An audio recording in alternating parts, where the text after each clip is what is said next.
Hello, hello! Welcome one and all. Welcome to my stream. I am PaladinAshe, here to stream for you again. And once again, we're getting back into Satisfactory. We are going to continue where we left off with some minor signs of change. The roadmap to our success in making a black powder and compact coal line has been established and a little bit fine-tuned because I was fucking around with that in my off-stream file. None of this has been done on stream yet, though, so you're catching it fresh. But let me just get that set up.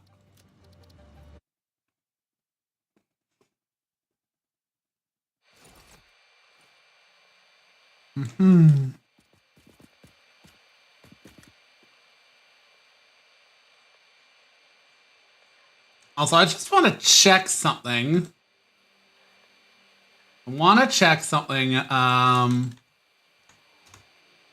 Live. Because I've been having issues with the Tangia setup.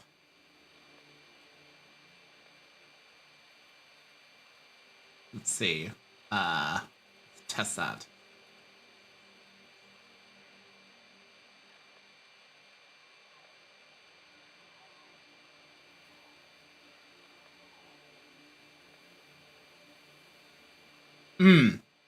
That is frustrating.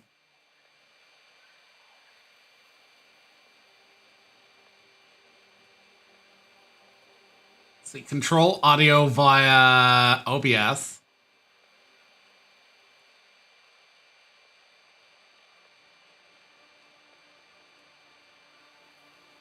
Let's try that again.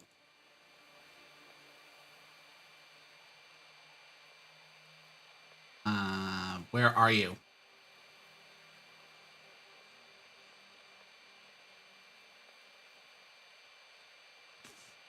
This is a sample of what my voice sounds like. I am not real. Are you real?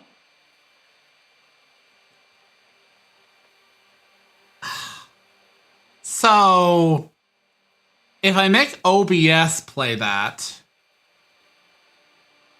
I personally cannot hear that. But if I set it off being controlled by OBS, I can't, I fucking do hear it, but y'all can't hear it.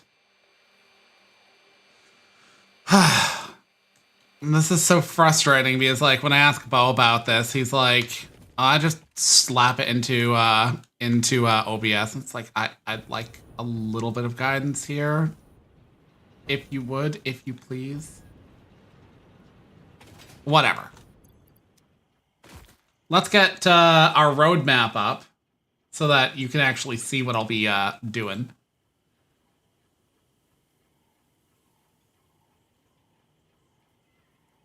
Hey, Chanka.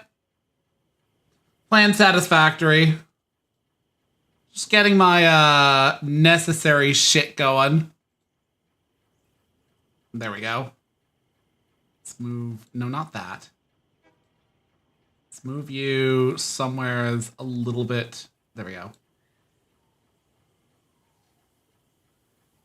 Probably can't see jack shit on that, but... You know, I'm setting it up so it's like... That's what I'm working off of. That's a little program that you can use for Satisfactory. I'm doing okay myself. Yourself?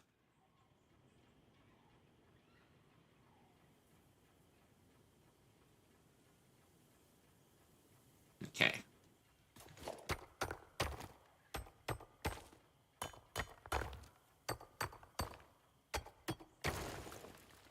Okay, now that that's out of the way. Let us...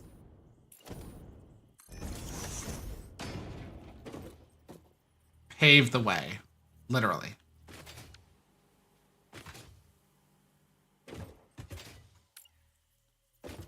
Gonna have to raise this up a bit.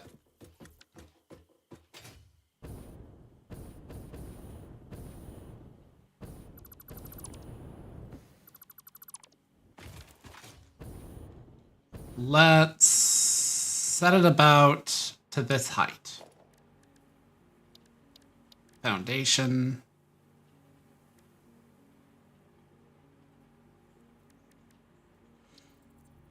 Toradora. That's the one with the kind of like long-haired tsundere girl with the boken sword, isn't it? It's a rather popular romance or something like that, isn't it? I've never watched it, but I've only heard of it. I remember it coming up. One of my favorite YouTube content creators is a storytime tuber named Emirichu.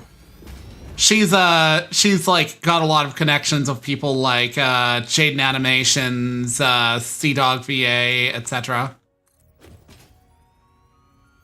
She herself didn't like the anime in totality. And so that's like my only like connection to it.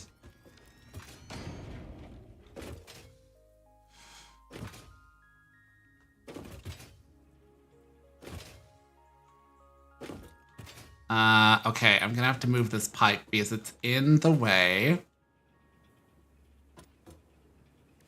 That's fine. Logistics.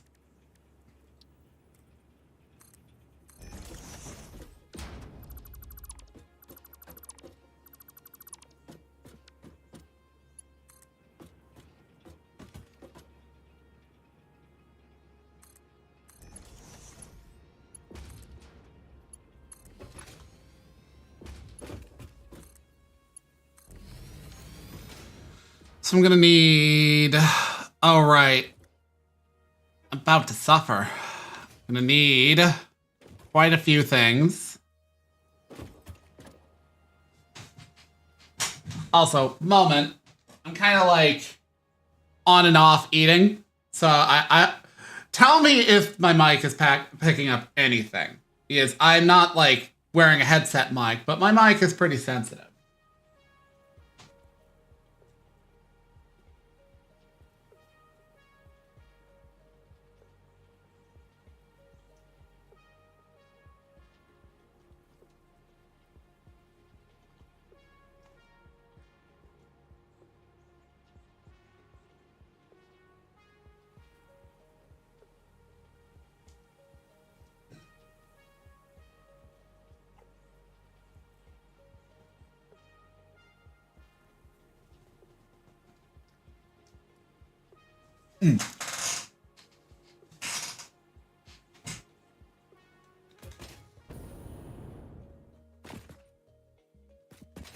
Let's see.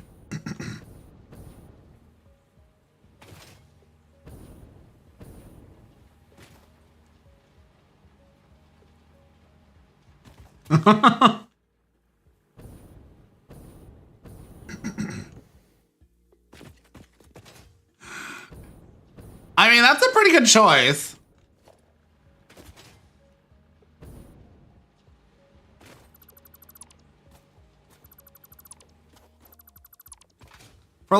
For such a somber, heartfelt story, it's a gripping story too.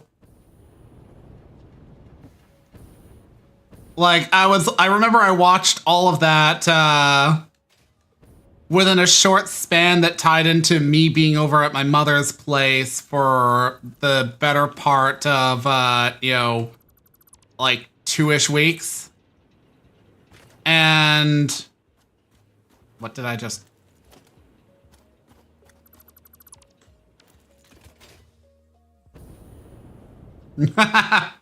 Saber clone learns to type letters. I mean, I won't lie.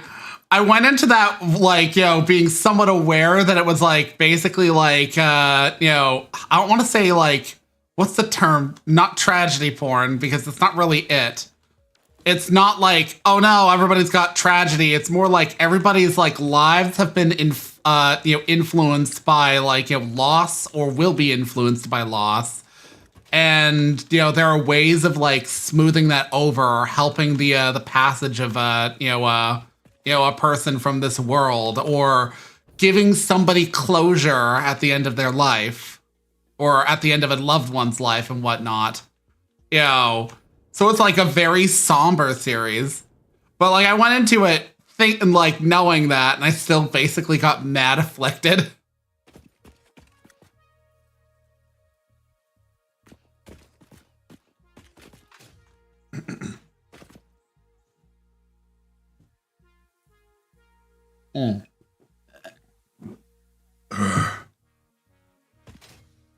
I was thinking, though it won't be for a long time, because like, while it's kind of arbitrary what we put on for like the Sunday anime nights, I was thinking I was gonna like schedule at some point in the distant future the Record of Lodoss War anime, which, if you've never heard of it, is a 90s classic that aired kind of in the middle of the 90s and was like one of those massively influential for its day sort of anime. It's like if like Slayers is a much more parody of the sort of like fantasy ensemble cast going on like an adventure to do a thing, then Record of Lodoss War is like a much more played straight and earnest take on on like, you know, fantasy as a genre. If memory serves, hey EA, if memory serves, Record of Lodoss War is also basically, you know, just like Slayers, was written by people who really, I need more plates. Really fucking, you know, were into D&D at the time, or something to the effect of that. The thing about Record of Lodoss War, though, is like my connection with the original series was limited to the OVA, which is a trimmed down version of like the base story, and the like the TV anime. But the thing is, we only ever got like 3 VHSs out of the TV anime. Like 1 from the very beginning of the series, and then 2 from like the latter sequel series. So we went from like being introduced to Parn and Deedlit to Spark and whatever the name of the like the chick that he was into. I need you to understand, those are characters after a sequel series time gap. They're like kids when they're first introduced in the TV anime. So, to say the least.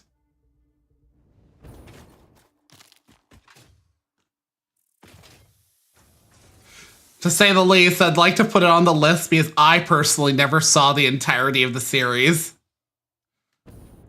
Okay. Do we have plates? Do we have any plates left over? Those are rotors.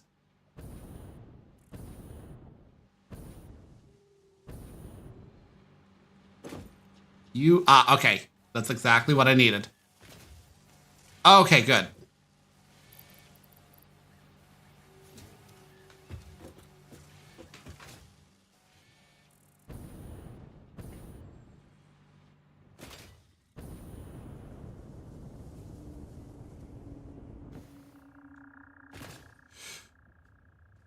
Yeah, there was kind of like a research. There was like a surge of like fantasy genre stuff in the middle 90s in Japan. How big of a surge, you might ask? Well, so big that like there was like, you had Record of Lodoss War, you had fucking Slayers, you had Relic Hunters, which was like, you know, another series entirely. You had a bunch of early isekai series, one called Those Who Hunt Elves. You had Sorcerer Hunters. You had Maze. You had Alhazard. These all come out within like the same like 3-4 year period in like the middle 90s. It was so saturated as a concept at the time that about a year ago, while I'm doing something, my sister asks me to track down an anime from like, from when we were kids. The thing is, neither of us ever watched this anime. Like, we never saw it. It was never on any like, shelf anywheres. But my sister was the type of person who downloaded like music videos and lots of like anime music and lots of intros. Like, there's a reason why when we watched 8th MS Team that I was like, wait, this is what that track is from? Because my sister still has that song on her playlist. Fucking intro song slaps. But like, I had no connection to anything at the time I experienced it. And she had that blasted in our house for years. So she tells me to find this one anime series. And she can't name it. She can't remember much about it. Only that it is an intro of a fantasy anime that outlines, that like the people in it are like adventurers and they kind of don't have a lot to do with their time. So they kind of just do jack shit with their time. And they're kind of like not relevant figures. Like, it literally basically is like, says that these figures are so generically irrelevant as to like have nothing to do with their time, and thus kind of basically say the series is itself generic. And she's like, it's so generic that it says this. Also, the intro has people dancing in it and running. And I'm like, you're really not narrowing this down. I ended up like spending 30 minutes trying to find this until she was like, no. Okay, you can just give up. It's fine. And then like, I take it to fucking, like our anime on Reddit. And they're all like, you can just like filter based off of certain years on like animelists.com or whatever. And then like filter by certain genres. So I do that, like, Hail Mary. I find this thing. I find this anime and it's not even like, it's like no shit, no cap. Fucking, her description was bang on. It is a grotesquely, like generic anime whose name I've already forgotten. I could probably, one sec. But like, I looked at it and it was like, wow, this anime got hoed. Because it was like, jammed between like Record of Lodoss War, Maze, and fucking... Okay, there it is. It's called Fortune Quest L. It came out in the middle 90s. Jammed between Maze, Alhazard, Record of Lodoss War, Slayers. Had nothing really going for it and was forgotten to time. Until my sister was like, can you track down this anime for me? We actually kind of have that relationship where my memory is annoyingly long. And she'll just be like, can you track down a thing for me? I've forgotten it. And I'll be like, more times than not, she'll ask for it. And I'll just be like, boom, this. One time she asks for an anime and I'm like, boom, this. She continues description and I'm just like, literally what I just linked continues describing and I'm like, points at it in text, because she described it like in a certain way that immediately piqued my memory. And I'm like, it's this. Give me a moment. I'm going to take a bite of food.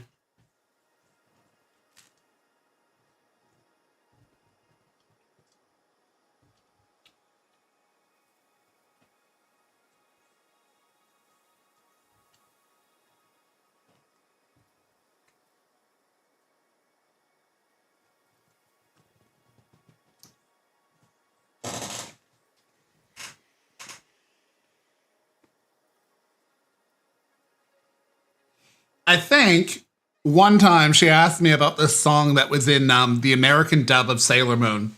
Now, you've questioned Bo about the inconsistencies about him and dubs, but like, the simplicity of it is in a lot of cases, first one in syndrome.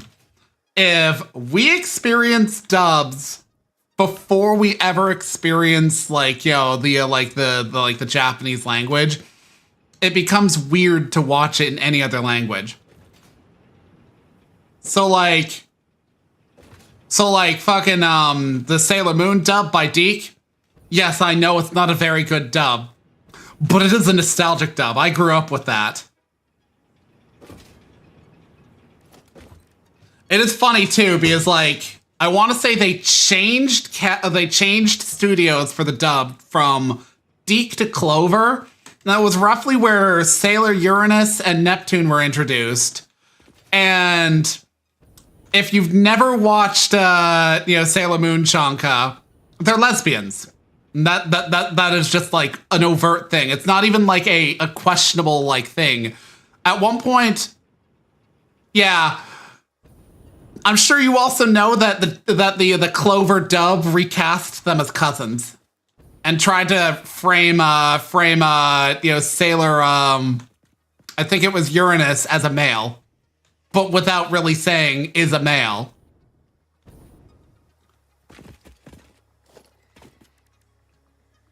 Yeah, very Sweet Home Alabama. It is one of the more notorious dub alterations of all time in the West. But yeah, like, in the first series, there's this, like, moment when, like, Sailor Moon finds out that she's, the Moon Princess. And if you've never watched the series and you're thinking, wait, that's a spoiler, it's not. It's fucking not. Serena, or Usagi as she's actually known in Japanese, fucking, she is so obviously the Moon Princess. Like, it's so obvious. But anyways, she's revealed, and everybody's like, oh shit. But like, in the Deke dub, it starts blasting this song by Jennifer Love Hewitt. And I remember my sister asking, she's like, so there was this song in like Sailor Moon that we saw like years ago that was, and I'm like, this? She just like not even finished describing it. I'm like, I literally have the song on my playlist.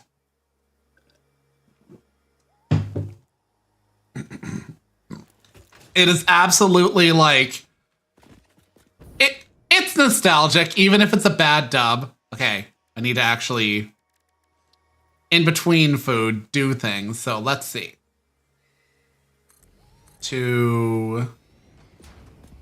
I'm gonna need more space. I'm absolutely going to need more space. I'm going to... Yeah, there we go. Why are you sticking all over the place? Go.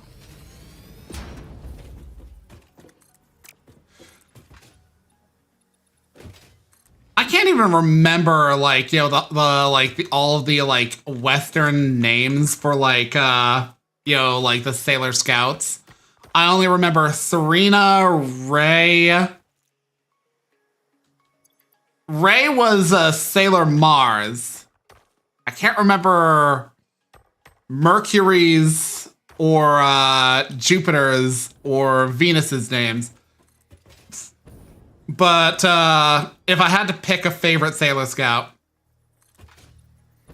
Rini was retained for, like, you know, the dub. Like, you know, like, that was just one of the names that they kept. Like, that's one of those things about, like, dubs that, like, made localization changes that they're often, like, massively inconsistent about, like, the changes that they make.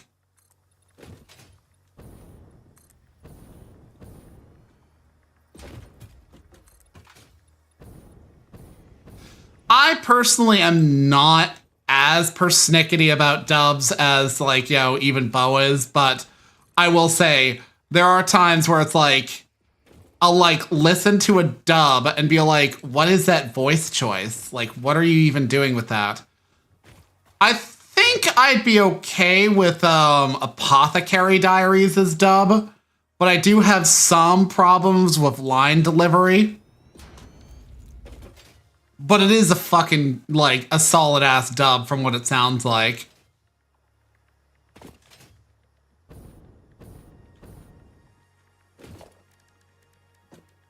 And if you've never watched that one, I fully recommend it, Chanka.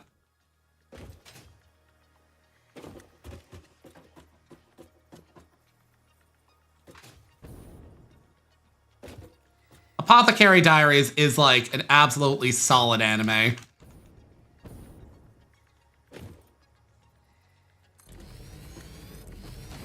Okay. So I'm placing down...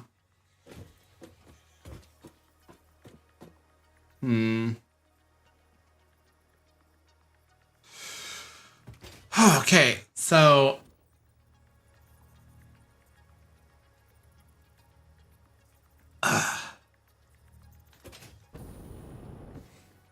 Yeah, I also kind of resonate with Mau Mau because I am the autisms. Only 2 dubs I despise in my life. Even Eren Yeager Goes to Taco Bell and Gundam Seed's Funimation dub. It's funny because going through Gundam Seed's going to be kind of odd, probably, because I first experienced Gundam Seed in its dub on TV. I still find it funny that like the dude that was trying to steal the Gundam that was it Kira, the main character, jumps into in the first episode. His name was Rusty in the dub, at least.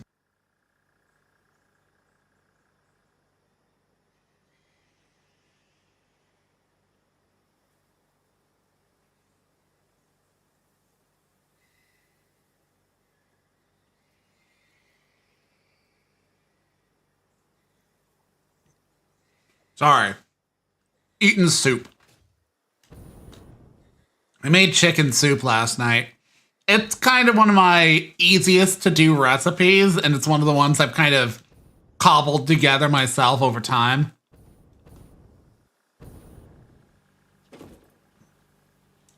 Poor Rusty, we barely knew ya, and nobody ever talked about him after that point.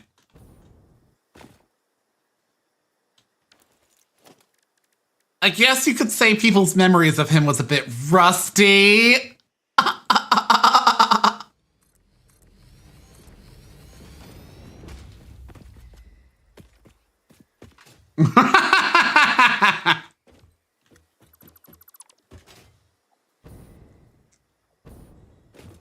Okay. Okay.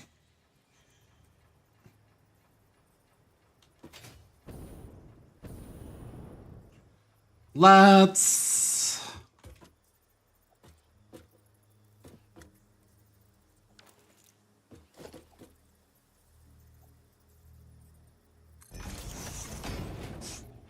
Now, I know that there's...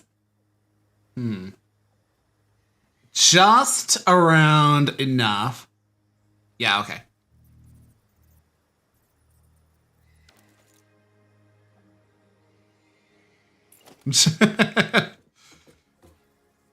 Yeah, it's gonna be a bit. Because I want to say, oh, fuck. What are we watching after Wing? Are we watching Turn A or...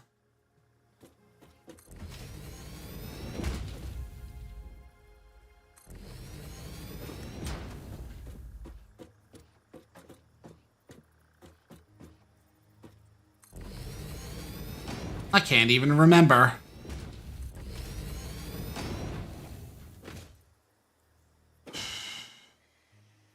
Okay, that might be a good place to place them.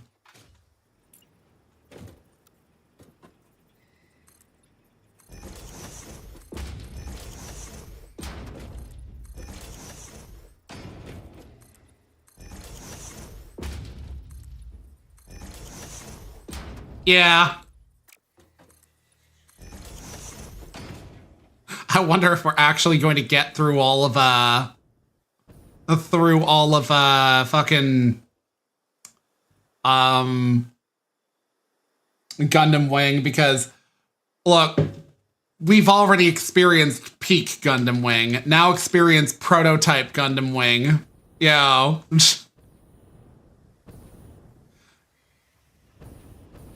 Yeah, Seed's got a lot of content as far as, like, AUs go. Like, AU series is routinely only get their, like, one shot and then, like, nothing more. I understand that, like, additional content exists for 00, but, like, we are not going to ever really experience additional content because I know that 00, is, fuck. Fine, I'll delete that. Because I know that 00 is kind of like, it's an AU that's only ever going to get that, like, initial shot.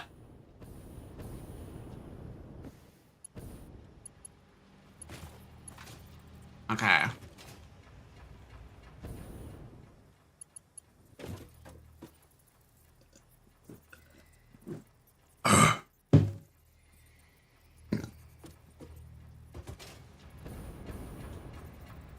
I'm gonna be running around having to alter things around here. Okay.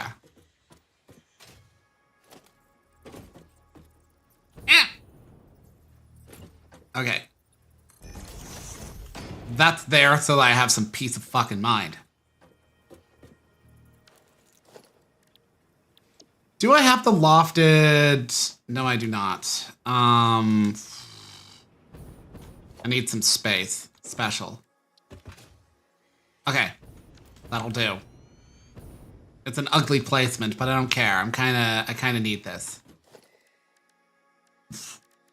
I made this in what I'm about to make. In my off-stream file. The lofted splitter.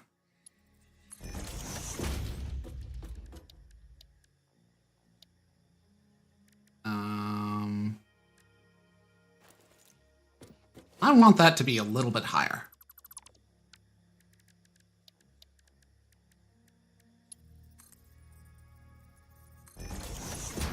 There we go. Well, that's high enough.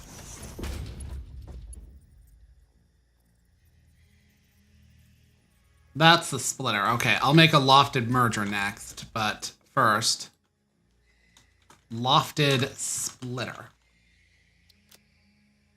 No, I need the icon first. Neither of these look particularly distinct.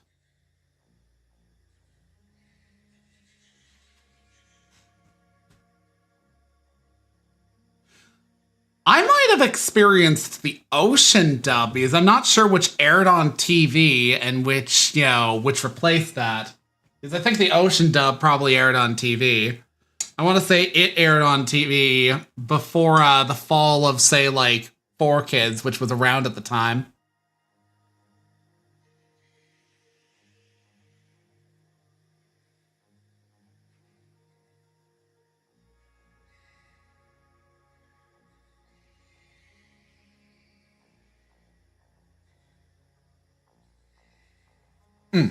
Okay. I don't need a description. I know what this is.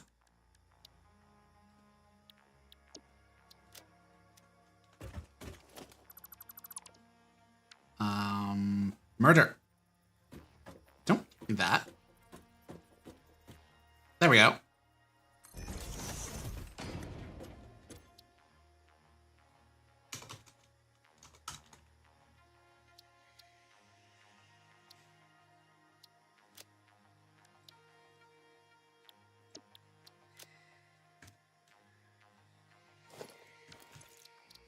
Clear. What other things do we got? Ah, yes. Let's... Because I often make this sort of shit. Oh. That's a lot. I'm low on plates again.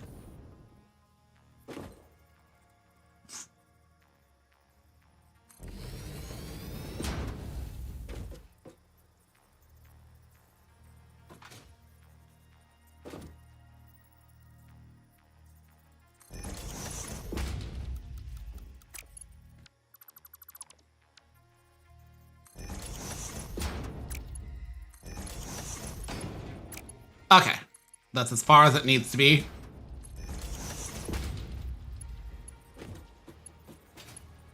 Doesn't need to be special. Let's call this compact.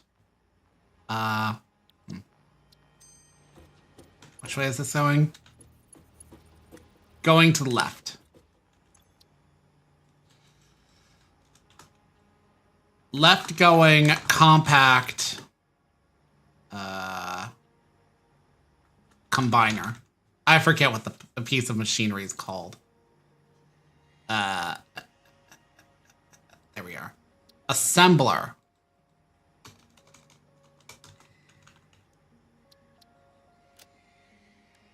This is not infrastructure.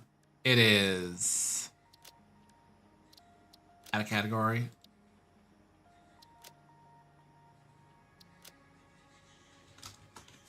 Factory line. Add subcategory. Assemblers.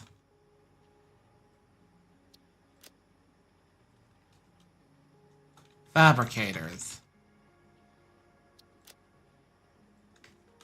Manufacturers.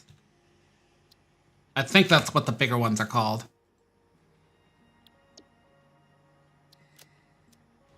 Okay. Yeah.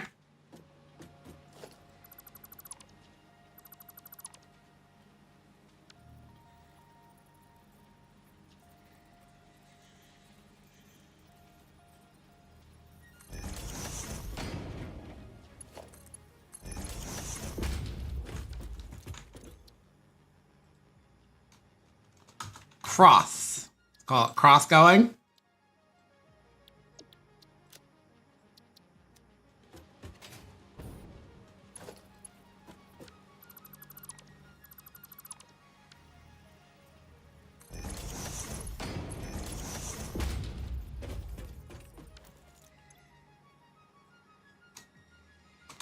Right going.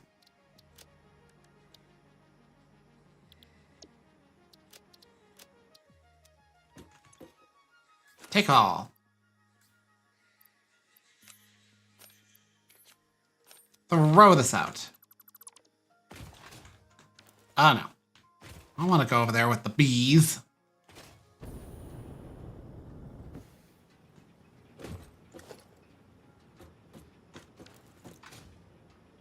Okay, it would be stupid to break these down just to fix that, so I won't do that.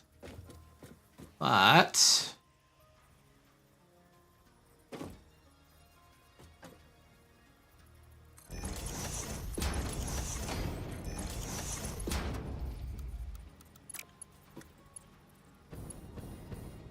oh, it's just slightly off center.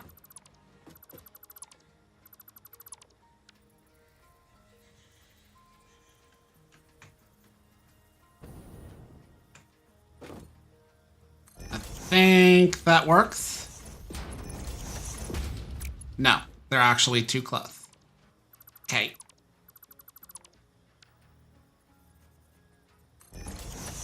How about now? Ah, okay. Whatever.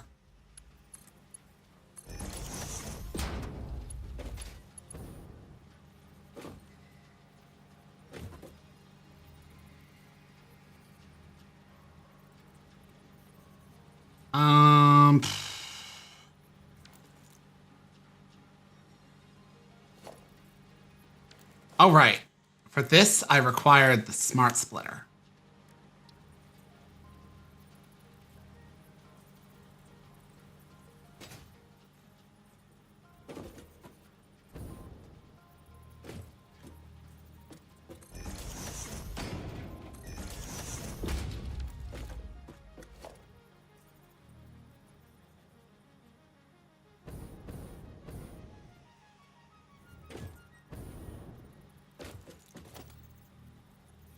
And merger.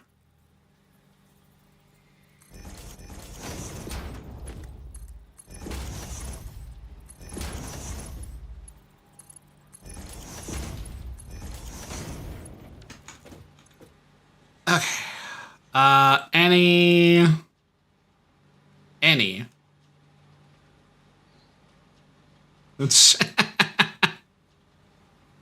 Don't give everybody names.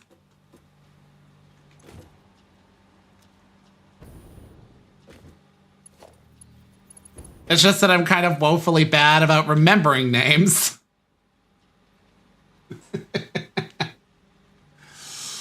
Okay, to be fair, did Wingding's Mew Mew, like, do anything in that series that would justify me remembering her name?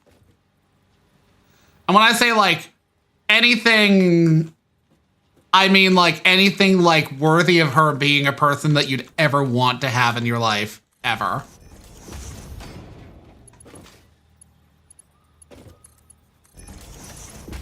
Didn't even have the good decency.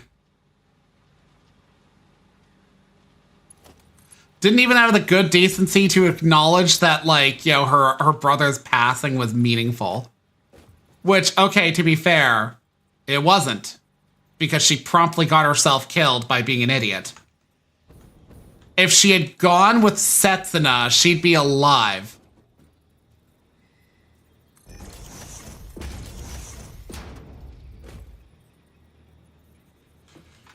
Of course, that would also probably mean that, like, that fucking, oh, fuck. Crazy blonde bitch.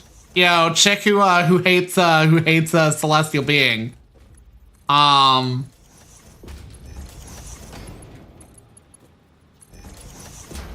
Saggy Crossroads, you know, girlfriend.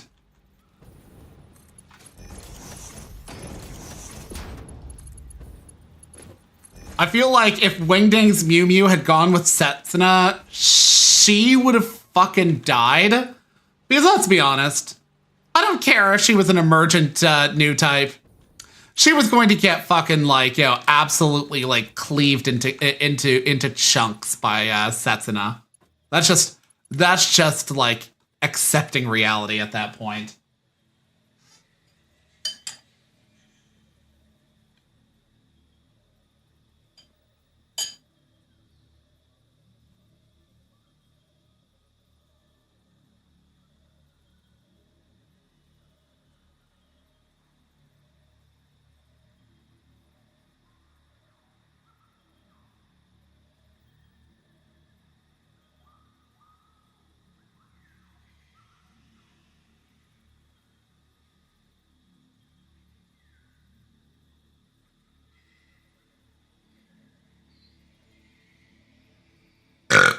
Okay. Okay.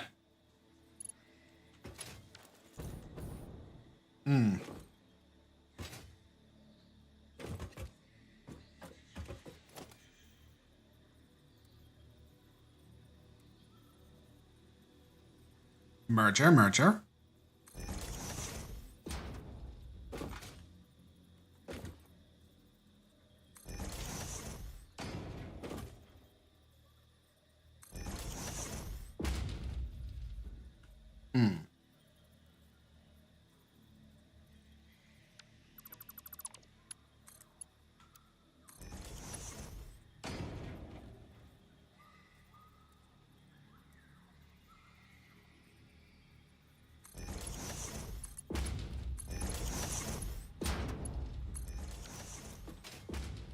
Okay.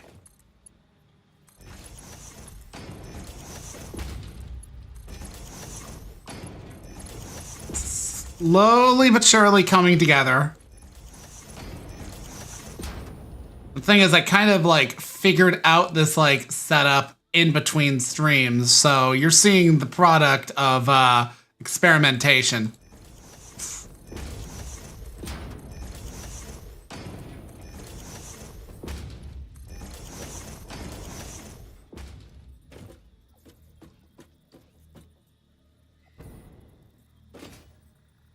Yeah, like, Wingding's Mew Mew doesn't deserve to be remembered. That's all I got to say on the subject.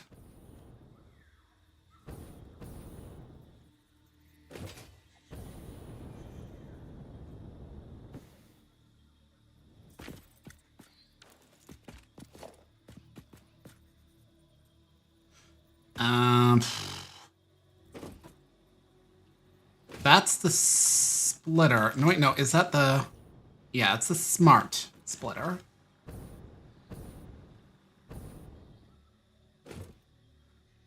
So, like, again, I've experienced a bit of Seed. Flay was the pink-haired bitch, wasn't she?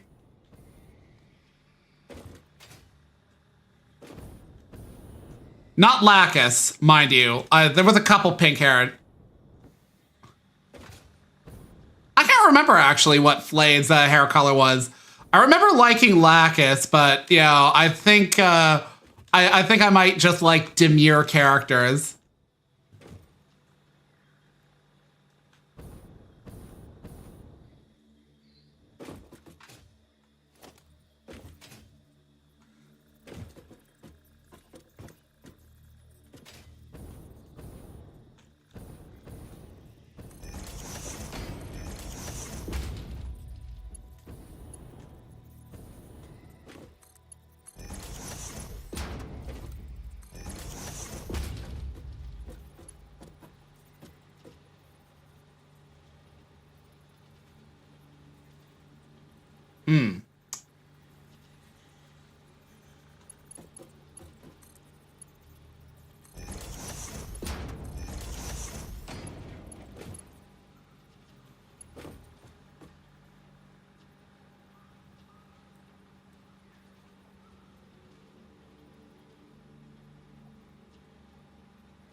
Which, you know, I gotta say, like, you know, it's odd how it's like, oh yeah, it's the person who's nice to the main character and doesn't constantly, like, demand they do something for them that I like most. Because, like, regardless of AU or like, you know, UC, it always seems to be, like, a child who will, you know, wind up in the seat of a Gundam.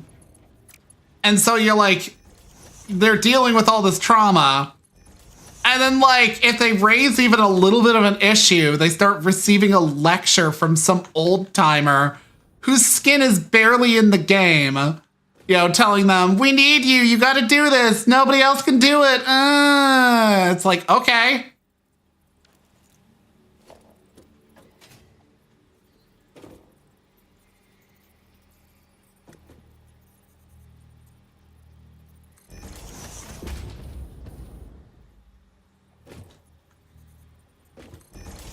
Like, I get it. The people in, like, Victory Gundam were in a bad spot. But, like, when those old timers were like, you need to pilot the Gundam, you know, Uso, because none of us could do it. It's like, I get that he's been training and whatnot, but you were literally weaponizing a child here and browbeating him for having limits.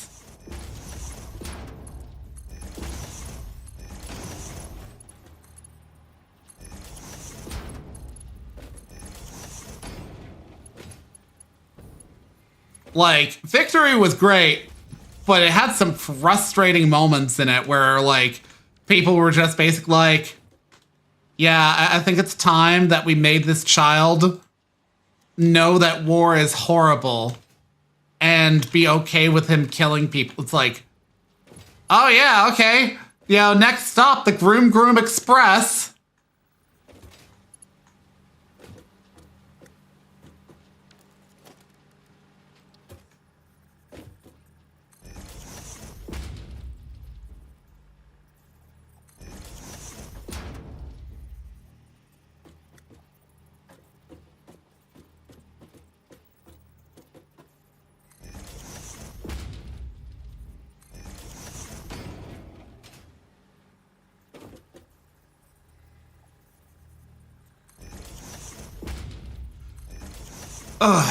These are conveyor poles, in case you're wondering. They allow me to loft conveyor belts up and into the air a bit. They can be a bit frustrating. But they're great for getting shit crisscross.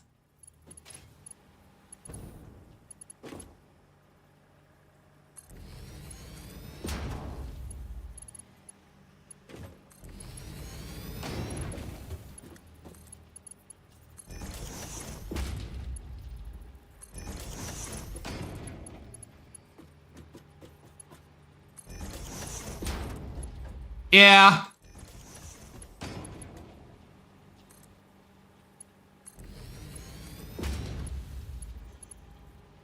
Keep things nice and organized, too. Otherwise, shit becomes spaghetti, and it is going to become spaghetti. Since I'm doing this, in many cases, on bare dirt. One sec. Soup.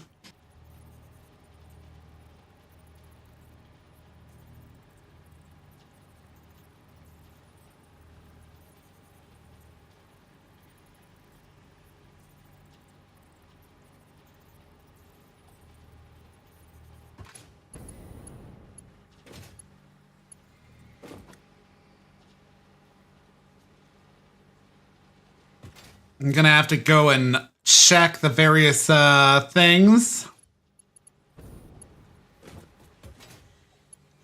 Okay, you're being fed from there, and you're already over here, so...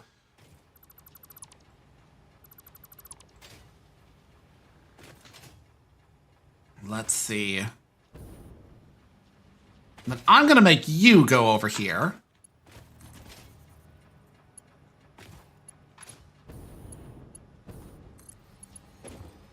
And coal will feed into the top.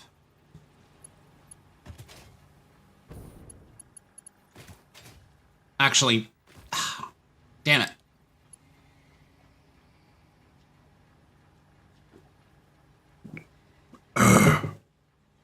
Whatever.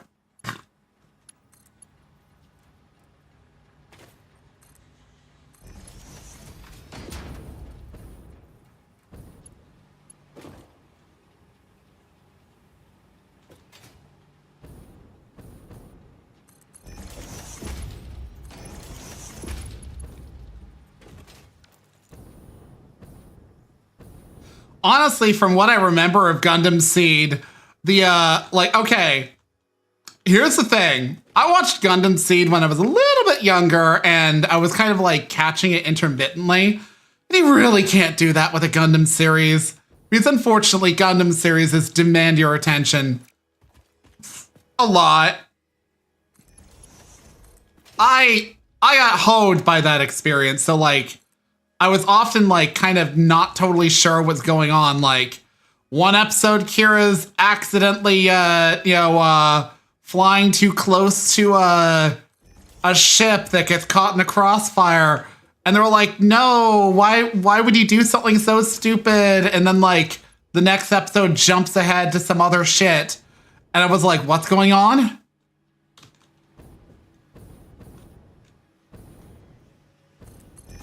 But, like, that series really fucking showed off just how fucked war can be when the people behind it, for good or ill, are all assholes.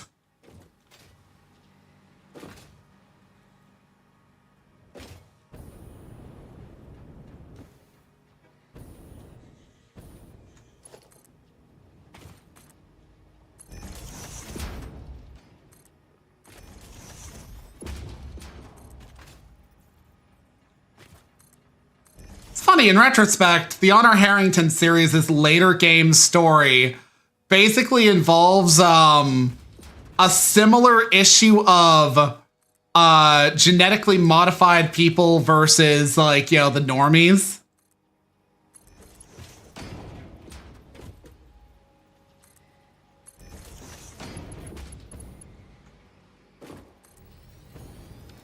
Okay. Overflow. So, the basic theory of what I'm doing here, because I am having to feed 2 lines of coal and sulfur here. These 2 lines are overflow lines. If one feeds enough to this or this, it will automatically start to fill through this line, or on that side through this line. Part of this is because the actual feed line of coal is well and above my actual, like, limits on my belts. So I'm having to split the belts. But once they're there, they're splitting up a bunch such that it's no longer becoming that much of an issue. That said, I'm gonna have to start using it. I've got so many purple slugs. I should turn those into not slugs. Let's turn you up to 90. And you're supposed to be...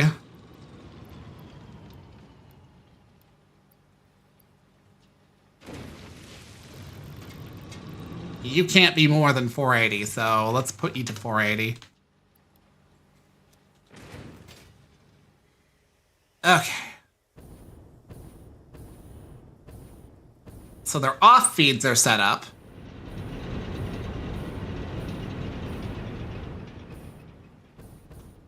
I just need to put down my black powder setup.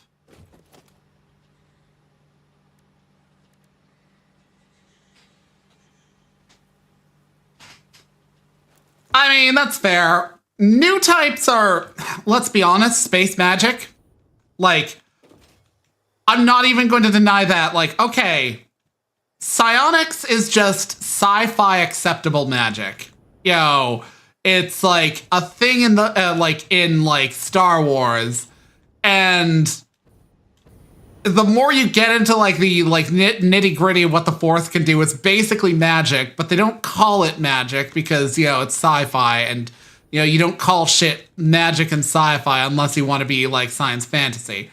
And so, okay, we'll accept that like certain people have gained the ability to interact with like a force beyond their will that shapes the universe. And this force has like limitations to it and shit, though it really fucking doesn't. And it's really mostly just like controlling and manipulating energy. Yeah, that's like basically what the Force is a lot of the time, is like the ability to redirect or like shape energy. Like there's a reason why in that one SWTOR trailer, Satil Shan blocks a lightsaber with her hand, and that's considered an advanced technique. And the reason is because she's basically redirecting the energy from it and all that jazz. But like, okay, fine. It's psychic powers. You know, but it's still basically magic. Coordinators are quite literally like super soldiers, genetically modified individuals, and cloning and stuff like that. You know, so it's like, it's kind of like a more grounded idea. You know, like, what if humanity started making themselves like a more refined human, and what political strifes would come from that? Because I remember like the pretense, the whole setting was like the first guy to go to Jupiter, Mars, was it? Basically was like, I did this awesome thing, so I'm feeling brave enough to come out of the closet. I'm a coordinator. And everyone's like ready to raise their rainbow flag until they find out eugenics was in play, in which case they were like, how dare you?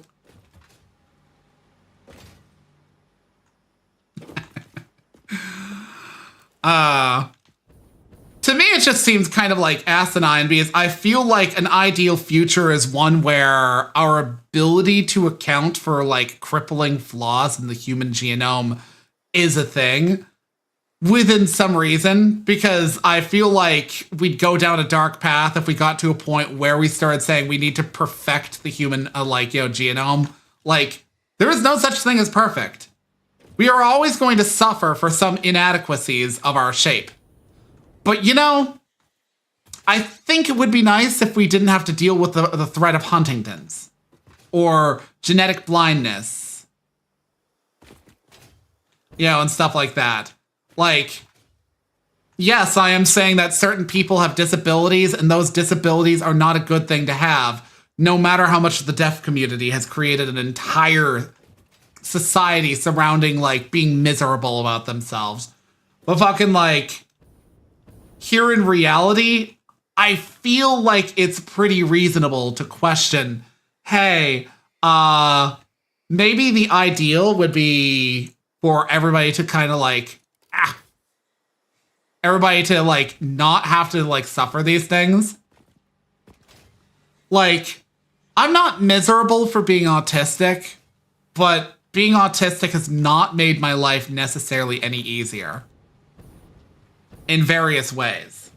You know, I like being somebody who hyperfixates, but I don't like being the type of person who's so scattered in various ways as to like be like non-functional in others.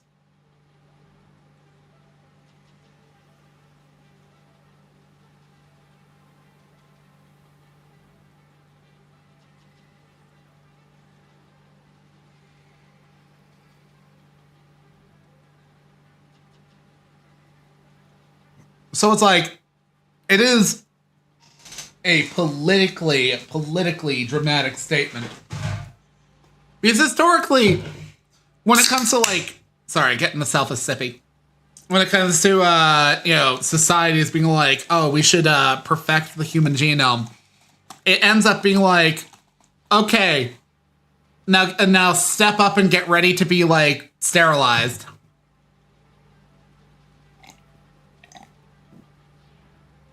Or you get shit like requiring government approval to have babies and shit like that.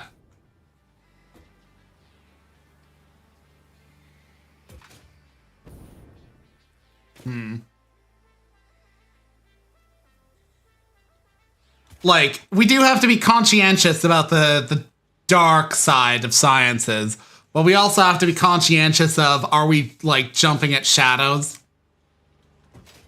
You know, are we preventing ourselves from coming up with ways to deal with treatable illnesses just because we're afraid that down the line, that might mean that people who currently live with those treatable illnesses cease to be in society?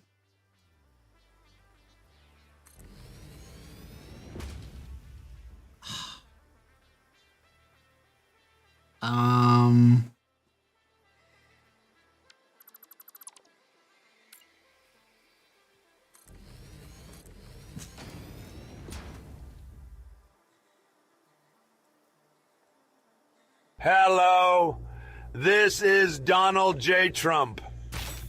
I'm gooning to your live stream right now.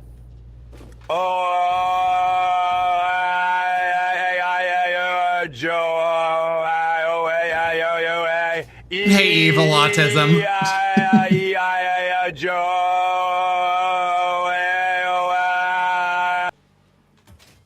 I had to turn on the audio on the like the actual like Twitch site to hear that. You know, I saw you blast that and was like, oh, okay, I need to turn on the audio because Tangia is still choosing not to work the way it should. I need to ask Bo some more about that. Because when you like set up Tangia as like a browser source, the thing is when I first set it up, it worked just fine. People could hear it. But then, like, upon restarting OBS a few times, it proceeded to be like, no, I won't actually hear the sound. So if I set it to, like, OBS to control the sound, it shares the sound just fine. For a bit. It's so frustrating.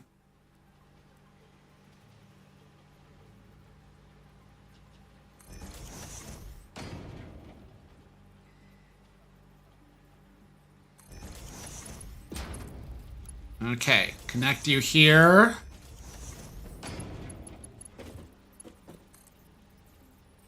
Connect you there.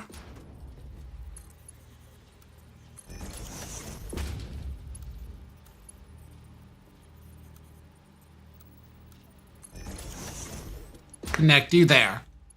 Okay.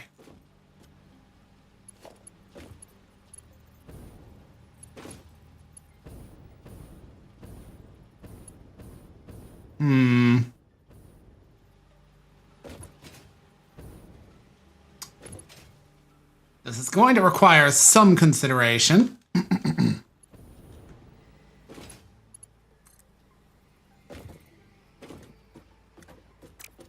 Okay, actually, I know what I need to do.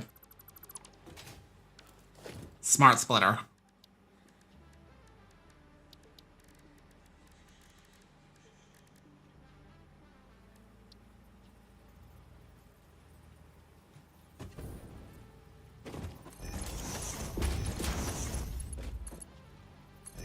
There we go.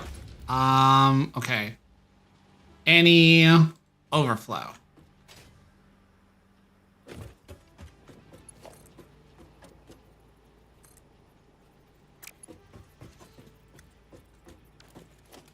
Let's feed it into...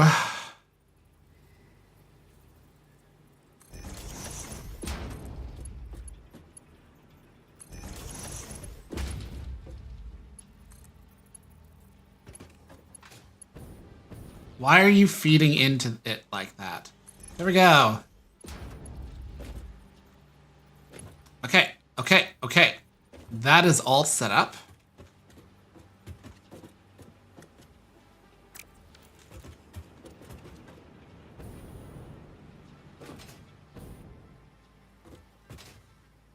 Now I need to figure out the math.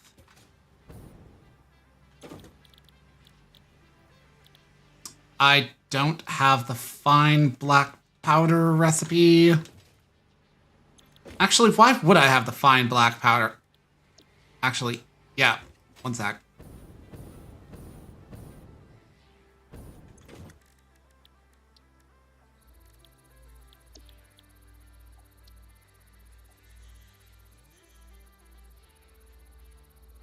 Who doesn't love the two most shit recipes out of the bunch listed in this specific area? Well, while this ant like does its thing, I'm going to set up the other stuff. Oh.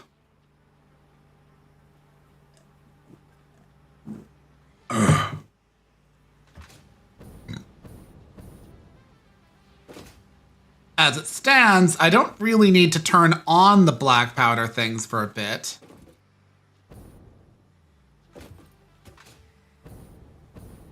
Oh, this is gonna be a pain in the ass to get this shit away because of all these spaghettied fucking conveyor belts.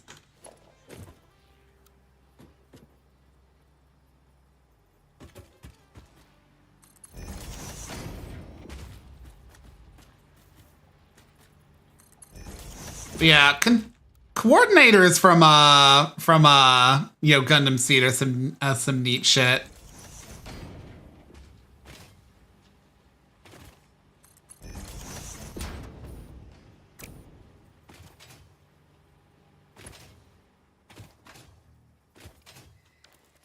Yeah, I'm gonna need a foundation.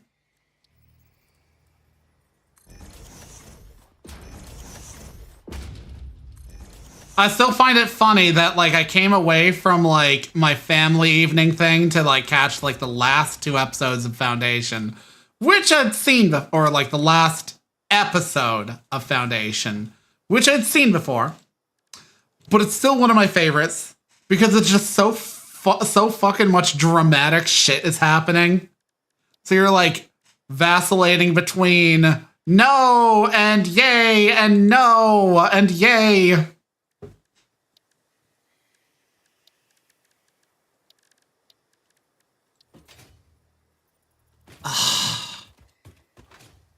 I need more plates, so I'm gonna have to go all the way back to the grasslands. The only reason I haven't set up something to just stow them is because, actually, while I'm in the grasslands, it fucking is. What is it with me and, like, experiencing, like, I don't typify myself as, like, a person who's necessarily that deeply into sci-fi over and above fantasy. Like, I prefer fantasy. But I think I mostly enjoy the aesthetic of fantasy more times than not. I've never watched Game of Thrones and never will. Yo, fucking, I'm sorry. My sister tried to get me into that for ages. And it's like the weirdest thing. My sister doesn't have bad taste, but I'd go so far as to say, you know, for some reason, between the two of us, we'll recommend a thing to each other and never watch whatever the other has recommended.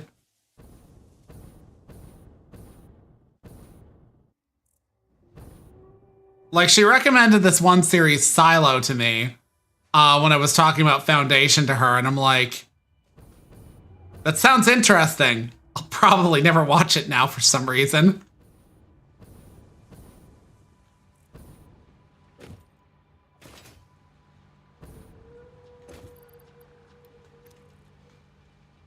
Okay, so, I'm going to start breaking these things down. While we're in the area, actually, do I got screws? Do I got screws in any capacity? Because I would very much like to get the upgraded pipes before I do anything with fluids again. Reason is because I had a harrowing experience in my off-stream file. Harrowing is me being like obnoxiously overdramatic. I fucking...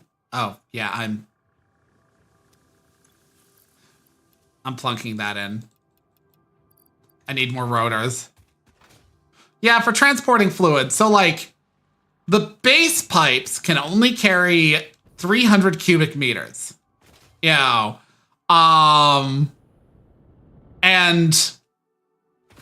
for the purposes of, like, anything above that, you need to have, like, more than one input, because when your belts or your pipes are, like, your main bottleneck, there is nothing you can do about an input that, can, like, take you above that. The only thing you can do is add an additional input to a pipe structure, and at some point opposing the flow of like the thing you're trying to make.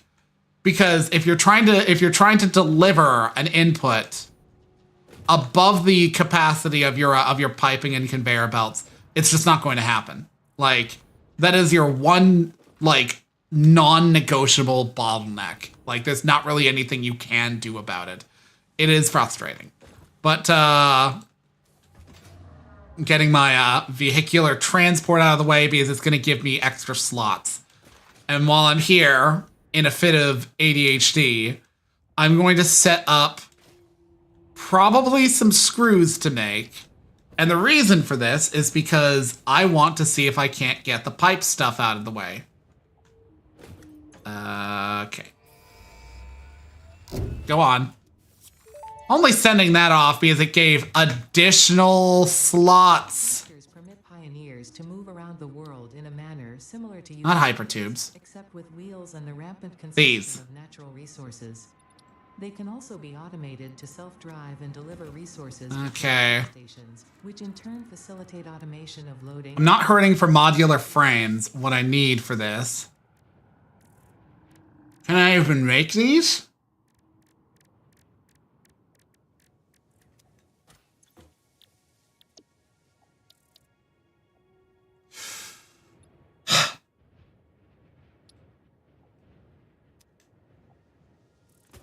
Good thing it's a 4-hour stream. I've got pretty much all of these resources in plentiful supply. Oh, I nearly forgot that I had the fucking shit over here delivering it in. I was plenty willing to fly in that direction to where this originates from. But fuck that. I've got plenty of plastic here.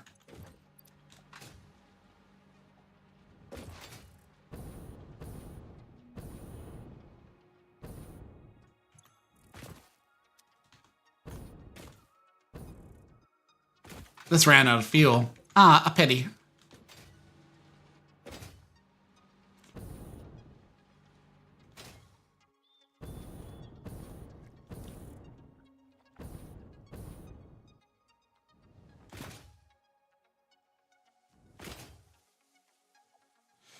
Okay, so I'm reasonably sure I need screws for the heavy frames.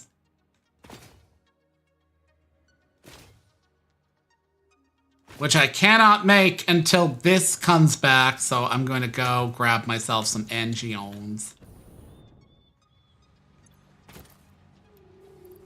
2, 3, 4.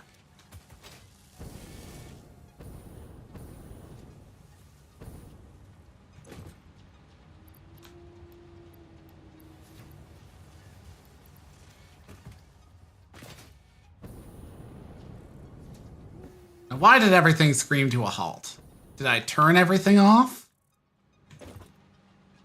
No, I did not. Oh, I turned this off, though.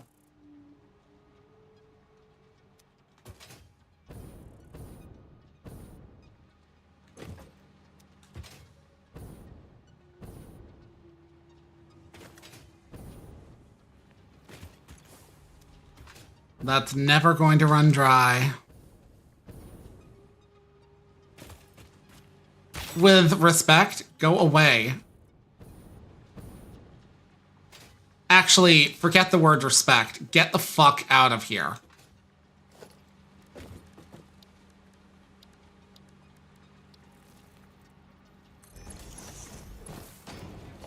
Why did I put that so close?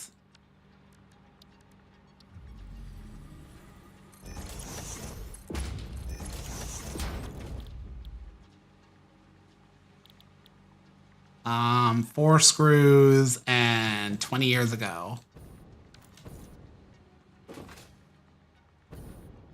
Four score and 20 years ago.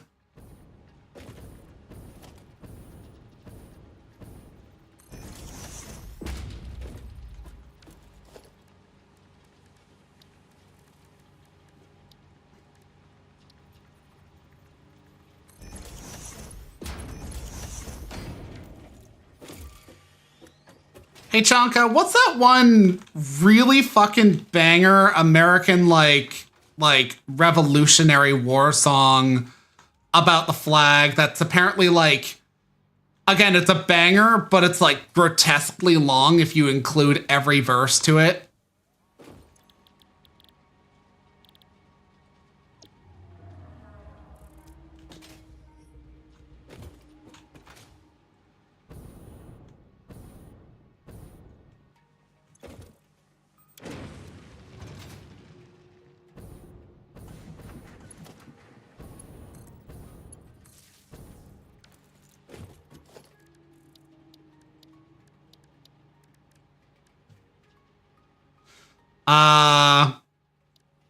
Oh, fuck. I think it's like the one that goes, something, something, the flag was still there. America, America. Da-da-da-da-da-da. Da-da-da-da-da-da-da-da-da-da-da-da. I think that's the one. You've got, like, so many fucking songs. You know, they're like, there's a reason why I said I'm gonna need a bigger description than that. And they're generally fucking bangers, but like, you know, I'm not saying it criticizing, like, okay, I am a little bit when I'd say grotesquely long.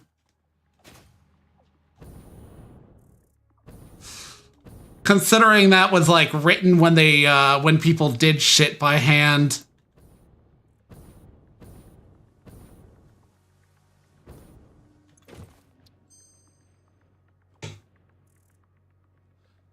No.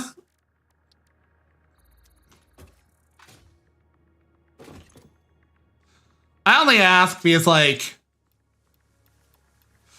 I was, like, thinking on, like, my writing today, and it was, like, I should put in a scene where, like, the character is, like, in a situation of duress, and they're trying to get information out of him or something like that. And they were like, well, no, if you're lying. And he's like, fine, I'll just sit here and sing. And proceeds to start belting that out. And I'm like, the character's Canadian, but I could imagine him, like, memorizing that as something to do back during his invalid years. And him just being like, it's a banger song, but it's really long.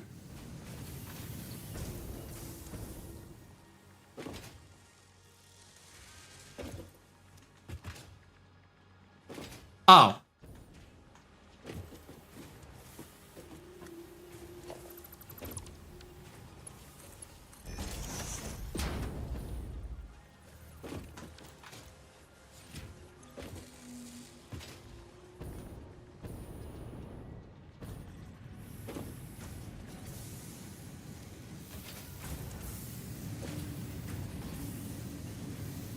I should probably ask Boobs over like, you know, over DMs.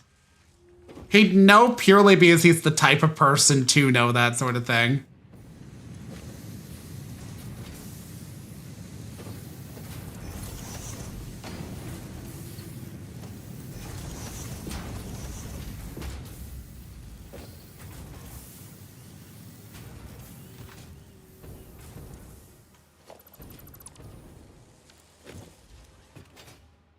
Okay. Of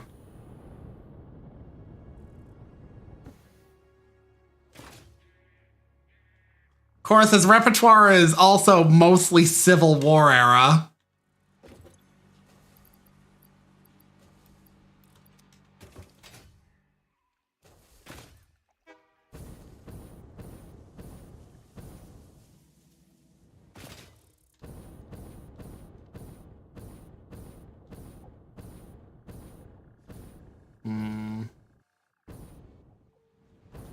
Do I want to recycle the fucking methodology I used in my off-screen file? Yeah, I'm trying to consider, like, when I eventually get to it, like, redoing all of this, because while I'm currently in the processes of getting compact stuff, I am most likely... Ah, shit. Oh, shit, there we are. I am most likely going to, like, set up turbo oil before I even so much as touch the subject of, you know, like, getting any of my phase materials out of the way. I can make turbo oil now, and it'll immediately replace, the stuff that I've got right now. Though I'm going to have to make so many fuel plants.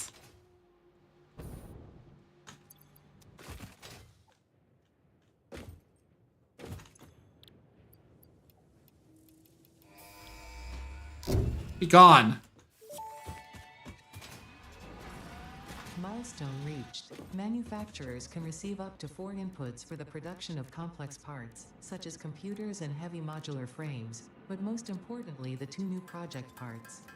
The modular engine and adaptive control unit are essential for the development of Phase 3 of Project Assembly. You are making good progress. The future is starting to look bright. You know, I don't have any special enmity against Amazon. Yeah, out of left field statement, but it comes up because today, like, okay, last night it was like, ah, shit, my bed sheets are starting to get like a run in them. So like that means they're out. They've got a fucking tear, and while I could probably fix that, it basically is like a sign. It's like, okay, it's probably time to retire these, you know, which is annoying because, you know, like fitted sheets usually come as like a set with other things. So I'm like over here, like I've got a set of sheets that include, you know, a top sheet, a fitted sheet, and pillowcases. But now the pillowcases and the top sheet don't got their pair, you know, and I'm just like, it's out of order. Sag. But like, I went to fucking Winners, and like, that's like the one store I know in the area that does like home goods stuff. And fucking, I'm looking for cotton stuff because like cotton's a bit more breathable than like polyester. You know, polyester has a bad reputation for being like the type of fabric that like will make you sweat. Well, the thing is, like, the entire wall of stuff they had there was all like polyester stuff. I'm like, where is any of this fucking cotton? I finally got frustrated because I found like a couple of cotton things, but they were all like mid or ugly or felt like shit. And I'm like, this is why people go to Amazon, which I'm going to do now.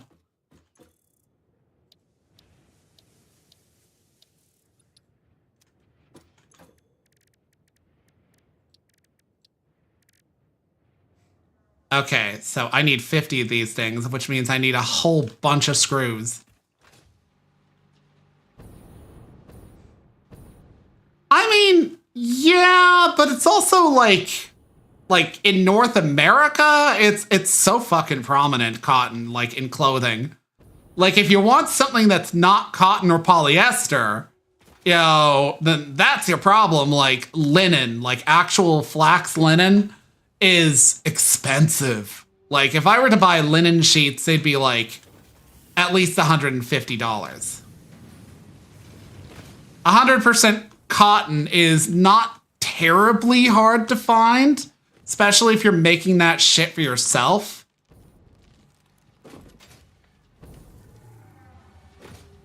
Yeah, cashmere and silk are like some real ritzy stuff. And I probably would not trust buying from Amazon for that.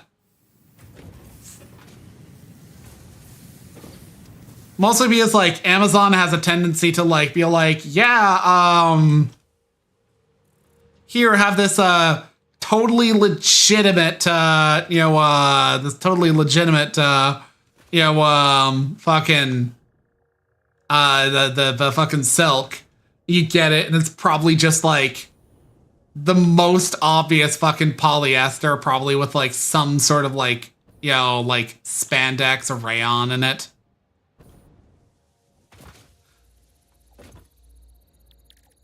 A large part of what determines how a fabric feels is not the substance that makes it up necessarily. That changes things, yes, but how it's woven together. I'm not super against synthetic fibers because, like, it really kind of starts to become, oh, it's plastic and it's inorganic and it's not natural. Shut up. But still, fucking, I'm more than well aware polyester doesn't really breathe, so I want something that does for my sheets. But yeah, the cotton industry in North America, especially in the States, is still like a massive cornerstone. It's not exactly the most, like, cotton unto itself is not the most ecologically friendly fabric, I'm gonna be honest. I took a textiles history course, like a bunch of years back. 2 of them, actually. The teacher was really passionate about what she was teaching, like, mad respect. And honestly, pretty funny. But one thing she talked about was that, like, a t-shirt requires quite a bit of like pesticides and like chemical fertilizers and whatnot just to yield enough cotton to make. And cotton itself is one of those crops that you absolutely need to have like some sort of like substance to like pair it off, some sort of off cycle crop to grow in between that like is shall we say like nicer to the soil, because cotton just sucks the life out of the soil, just absolutely sucks the life out of it. Okay, actually, I'm impatient.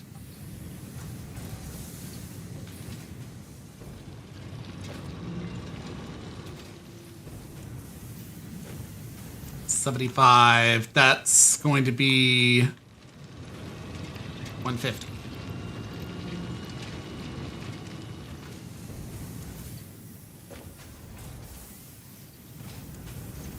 Okay, that's yielding 75 per minute.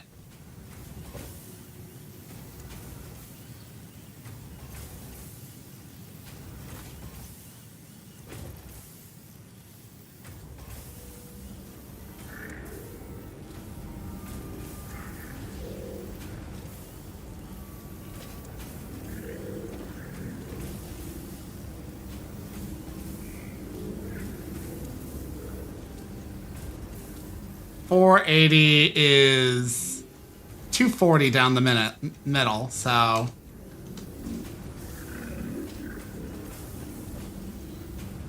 conversely, and this is actually one of those things about like American and Canadian history that's interesting. So, hemp, a really actually viable crop. Really great for textiles.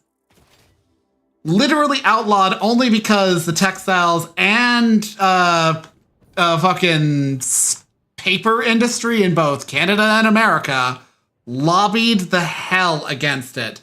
And their angle was that hemp is a cousin kin crop to weed. And the undesirables of society smoke weed, which is bad. And it leads to crime and horrors to like, people. and all that stuff. And after the collapse of the like anti-alcohol task force in America, they kind of had a whole bunch of jobs that they needed to fill. And look at that. You've got another industry saying, hey, by the way, there's this one crop that's literally bad because it's like weed. They're like, shit, yeah? Let's get rid of that. And this is also true in Canada. So I'm not like poking at America here. This is genuinely the only reason why hemp was for a very long time. I think it's legal now, but for a very long time it was illegal to grow in North America because of association. And literally that is the only reason. And ain't that dumb as hell because, as I was saying, hemp's actually really good to grow. Like, grows fast, gives multiple yields in a given season, gets really tall, and you can make cloth and paper out of it. Is it the best ever cloth or paper? Probably not, but like it's still cloth and paper, But it was enough competition for the then industries of the day. And as for flax is also another thing that makes linen, and that's actually a pretty good one because like up until a certain point in human history, flax was the sort of method du jour cloth. And while it is not as soft or takes dye as well as cotton, because that's one of the things about cotton that makes it king, and why, silk is also queen, is that they both kind of take dye really well. And until recently, until like the Victorian era, dyeing was kind of a bear of a process. Dyeing and keeping the dyes in the fabric, like that's a whole like thing.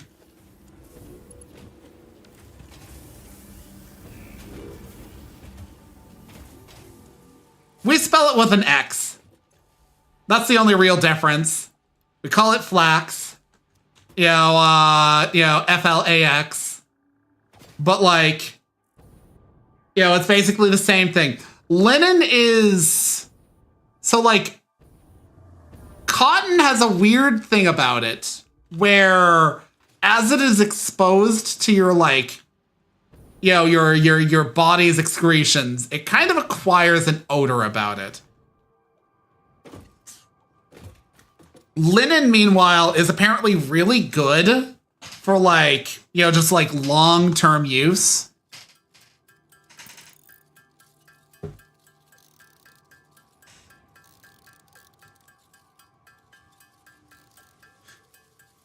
It's kind of like it licks sweat basically. Like it's got a licking quality to it, but it doesn't like acquire that odor over time, which is basically the benefit of it.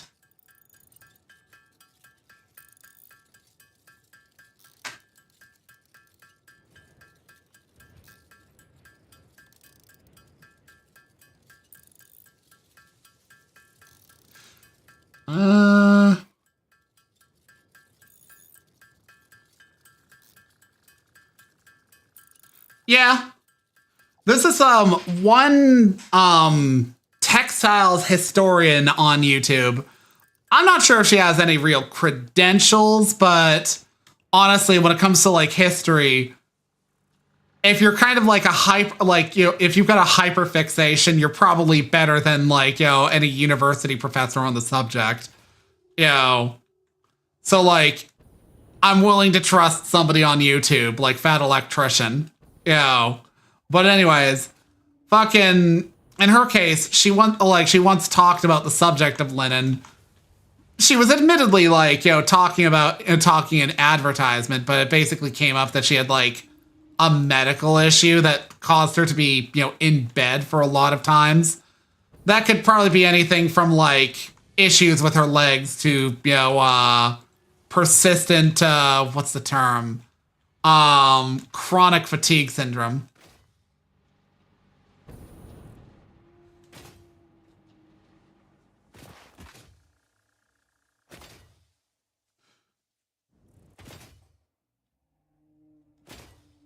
But yeah, she was basically like talking about how like she uses linen for her textiles, for her clothes and her bedding, because like I'm in bed a lot, so I need these to actually not need to be washed often. Which, pretty reasonable.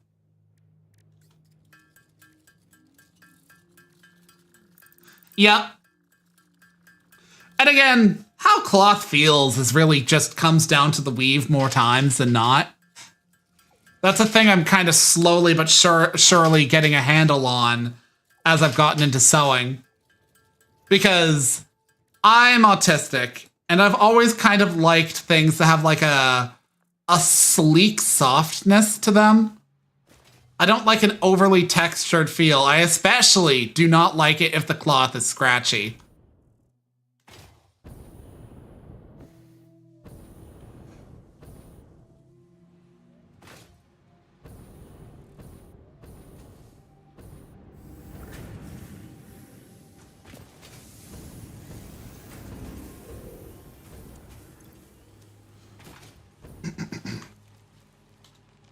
Like, I remember as, like, a little autistic boy, I say that, like, you know, it's like a nationality. Like, somebody being, like, describing, like, a little Victorian boy or something like that, being given a lolly by their mother for being of fine and obedient spirits today. But I remember as, like, a child, like, you know, kind of occasionally, like, acquiring something that was really soft to the touch and keeping it. And it could be like literally just like the tag from the inside of my coat.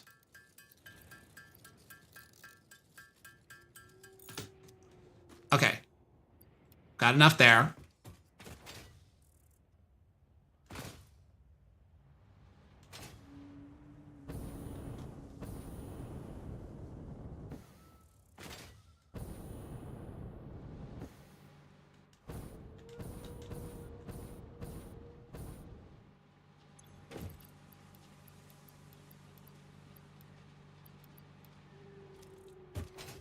It was funny, on the subject of stuff that's banned in North America for stupid reasons, I was watching something on banned for trade. Like, that's the thing that needs to be remembered when, like, people are like, LOL, you can't get Kinder Eggs in America. It's illegal to have... It's like, no.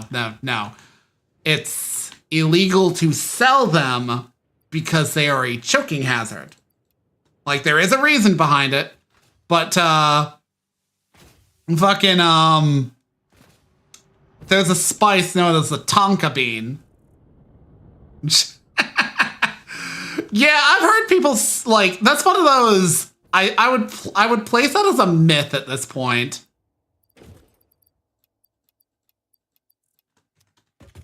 Because one, it's like, okay, you know, maybe at some point they were, like, banned for sale, but, like, I think that's changed at this point. I used to love those things as a child. I don't know, like, the chocolate was tasty, the fucking, the toy was a reasonable boon.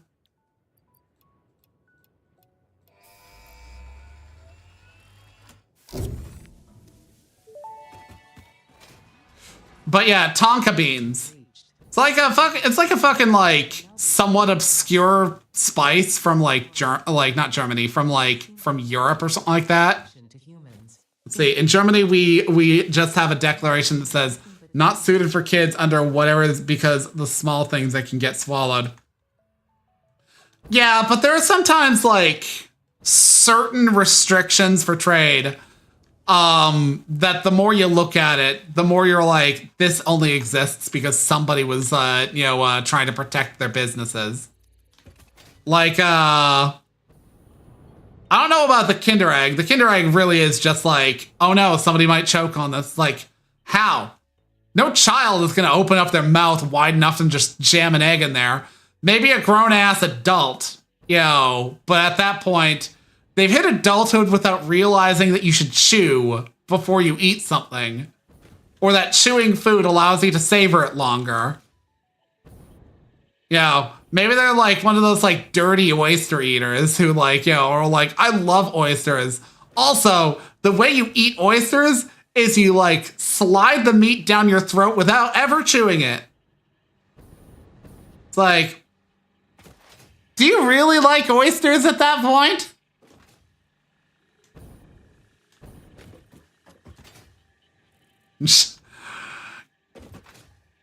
Evil Autism, are you saying that you are the throat goat? Are you Nancy Reagan? Reborn?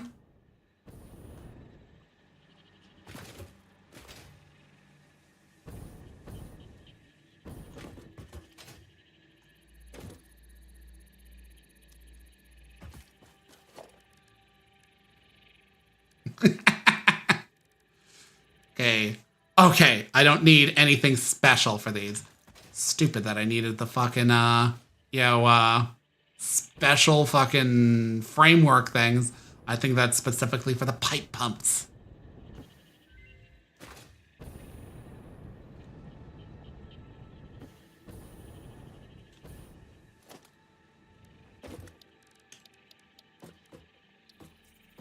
No, I need those things.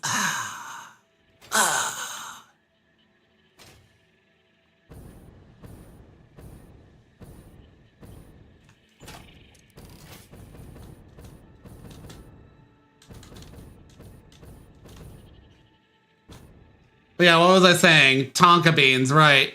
Yeah, I think they're banned for trade in America, and I'm not sure about Canada, but I want to say, like, the reason is that it has a chemical in it that in a absurd quantity could cause damage to the brain.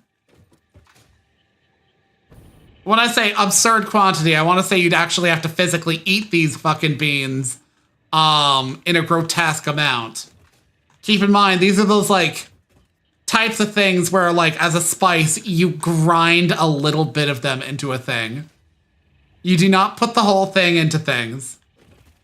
And you never put, like, an absurd bushels worth of them into anything. You know.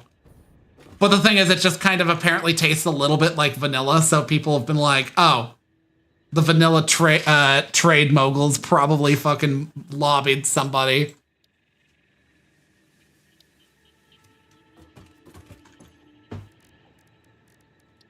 Inhaler. All right.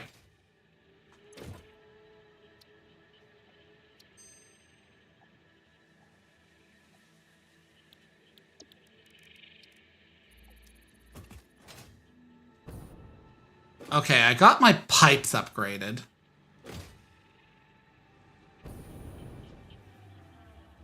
Now I need to, make sure that I've got plastic on the run all the time.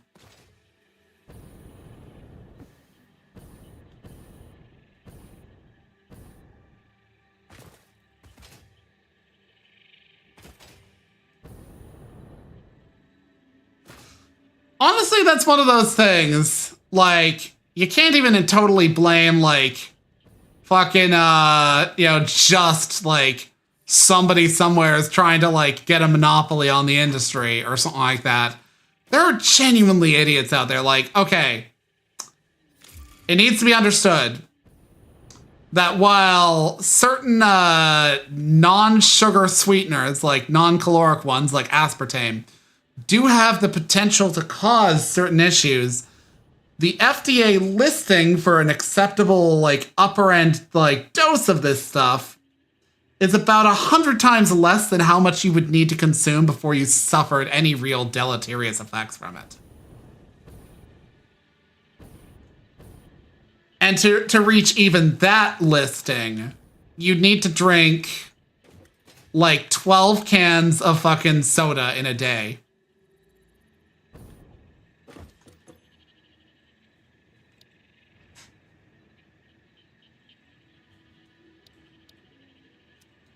What was I coming around here for? Right. ADHD. ADHD's nuts. Got him.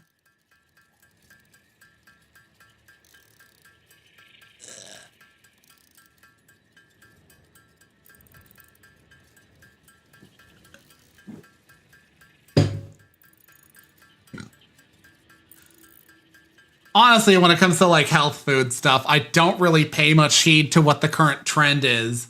Mostly because it's like often not really sourced in anything. Like, okay, as I understand it, the whole thing with seed oils recently doesn't actually have any scientific research to back it up.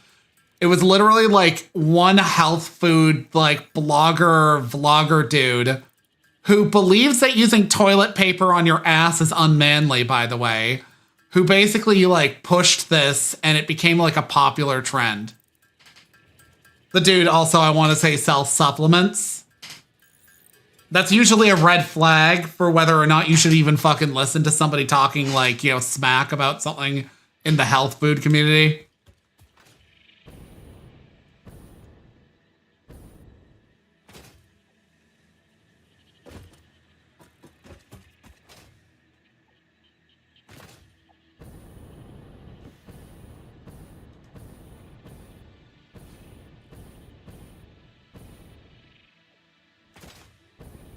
Yeah, that's another thing. Is like a lot of like the like health discourse is woefully inconsistent on things. Like, okay, people will freak the fuck out about aspartame, but then like completely ignore that actually research shows that any consumption of alcohol is not good for you. No, not even a glass of wine a day. That literally was correlation between the type of person who can afford to have a glass of wine a day and their projected longevity. Here's the thing. If you can afford to have only a glass of wine a day, but like can like keep that up just for the purposes of your good health, you are probably not poor. You are probably eating reasonably well. And you probably live reasonably well too. So, by compared to the type of person who would have their purse strings so tight that they have to eat ramen, you know, like every other meal or every meal, which do you think has like the more likely, good circumstances that will project a lengthy lifespan? Not Mr. Ramen. And it's not because the ramen did him in, it was because he was fucking poor.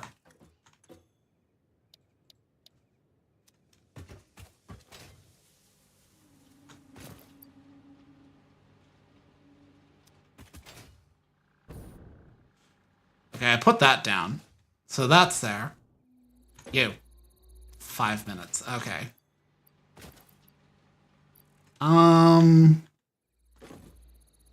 I've got big balls. Okay.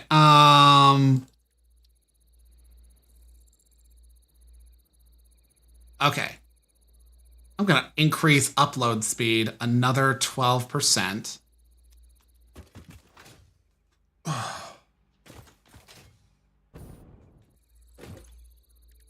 Or...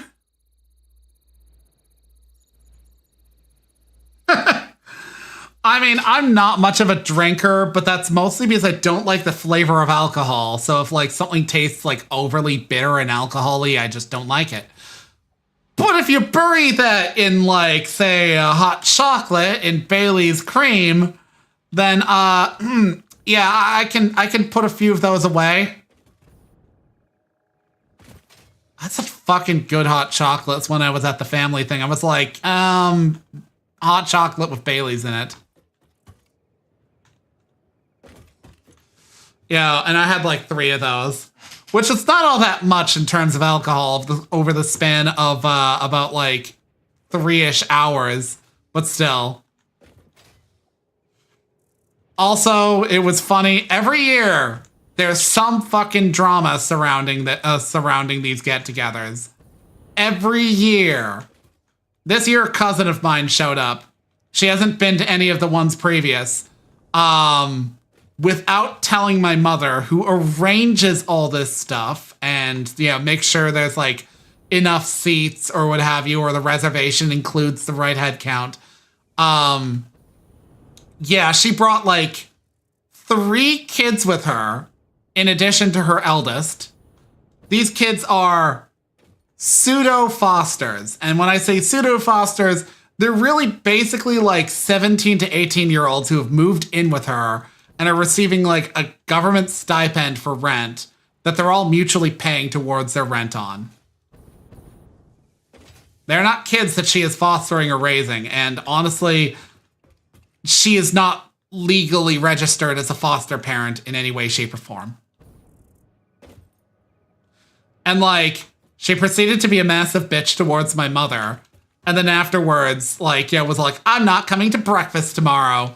And my uncle, who is such a fucking simp for her, you know, proceeded to be like, yeah, my daughter's not showing up tomorrow. It's like, whatever. Okay.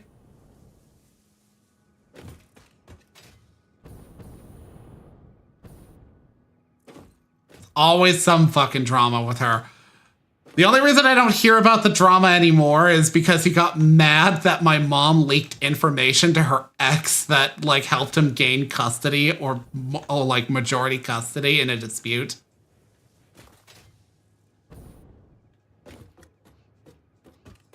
And you might think, oh, that's kind of sleazy. No, what's sleazy to me is like ignoring how like one of the cousins slash children is basically a neglectful mother to her own children. I have spoken.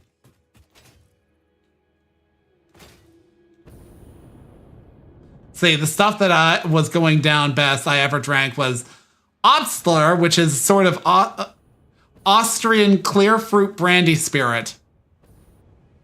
So I haven't had many, I don't think I've had any brandies. I've had some like mixed drinks with like vodka and stuff like that and whatnot. Every year for 2 years now, my cousin has press ganged me into having whiskeys with him, but I can only have fucking one. Only one. Because it tastes like hot garbage.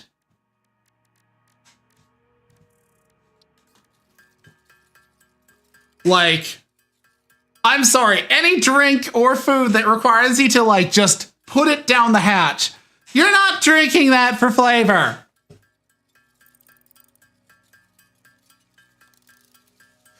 I'm fucking standing there basically dying because it's burning as it's going down, but also I caught the flavor. And I'm still getting the flavor because it's coming back up. It is so bad.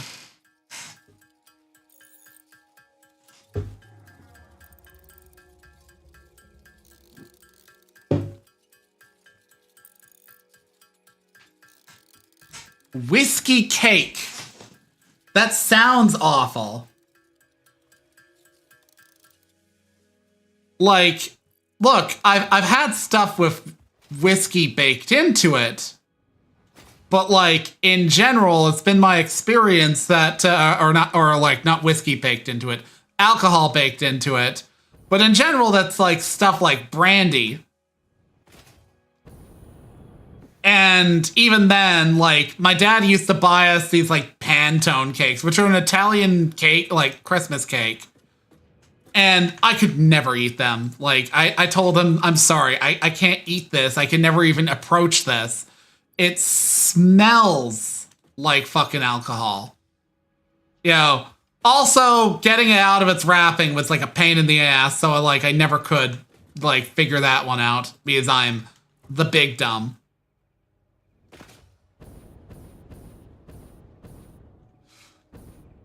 Funnily enough, like whiskey barbecue sauce I like. But I think that's because you're burying the burning bitterness of whiskey in like, you know, like brown sugar, molasses, and various spices.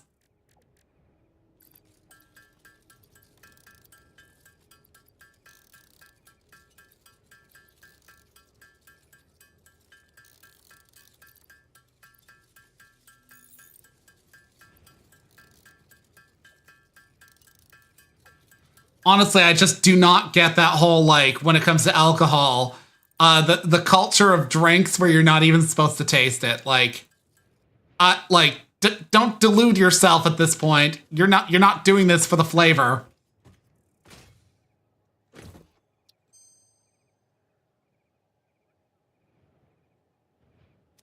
Let's see, black powder. Come on. I need fine black powder. Ah, fuck. I just did stupid there because I can't research shit while those things are fucking... Alien technology. Fine. It's fine.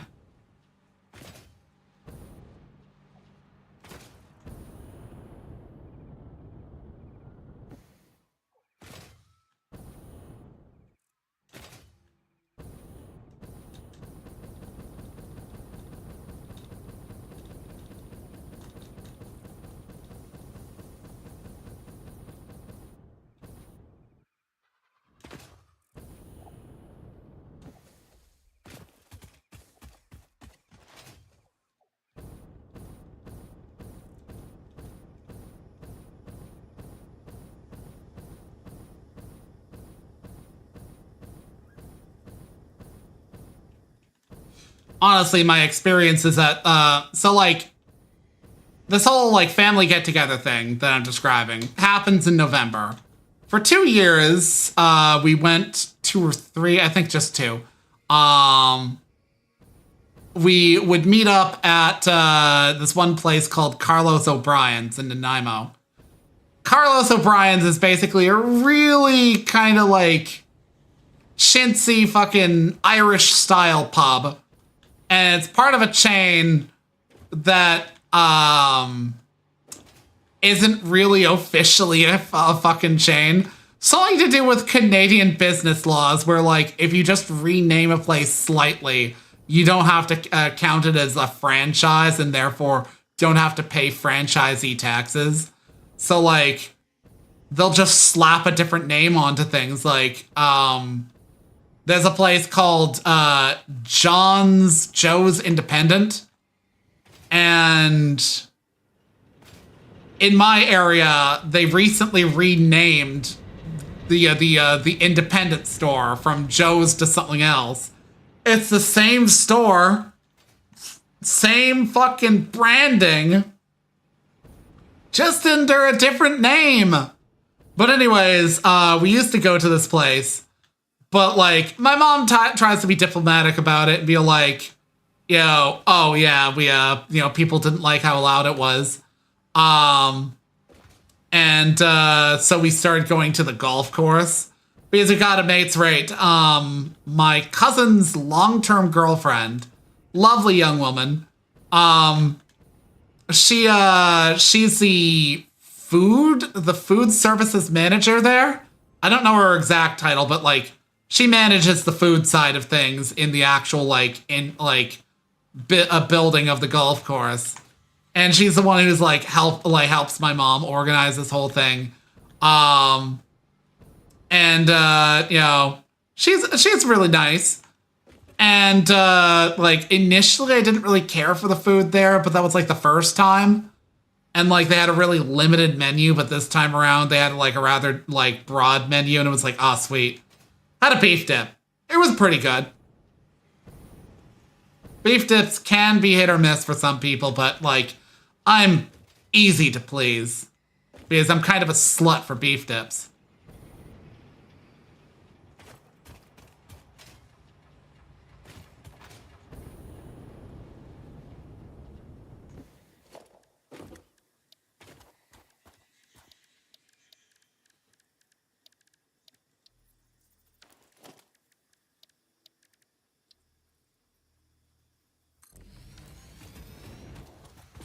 Let's see, let's put a merger along, and then... Production... Actually, no, let's put a splitter.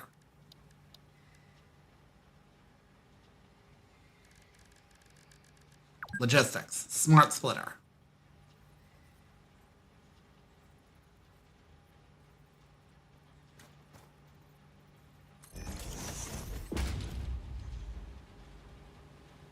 overflow.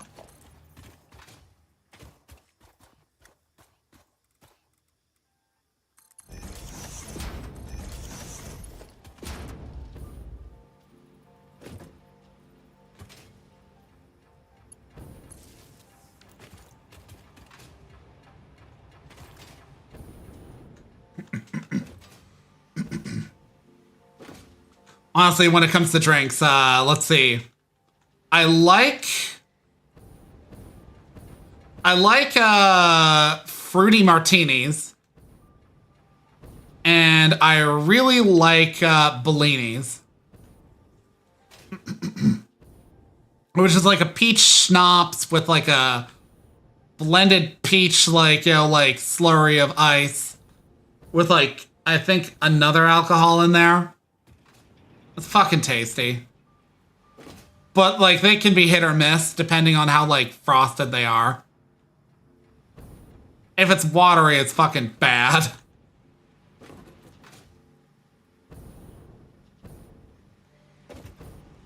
Also, it gives me, my fucking, brain freeze and back pains from, like, you know, a mixture of the alcohol and the freezing hitting.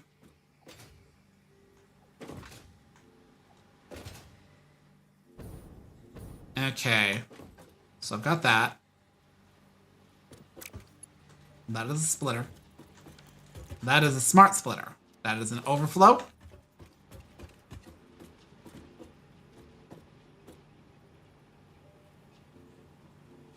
I've heard that. And to those who can't get brain freeze, I wish them to step on Legos.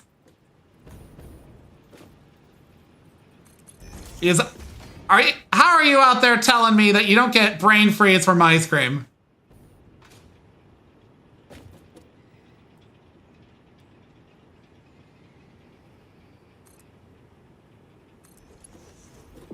I want to say, like, brain freeze is a very specific influence on, like, a nerve in your body or something like that.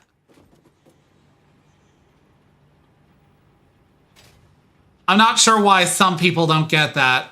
I've also heard that some people just don't get headaches. Yo, me over here periodically getting them just at random in the mornings and at night.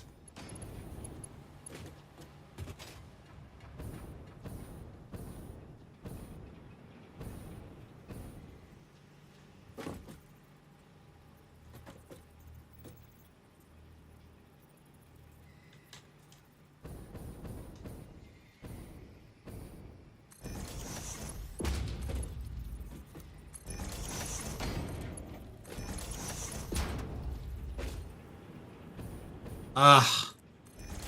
This has become spaghetti. You, have you deciphered a thing?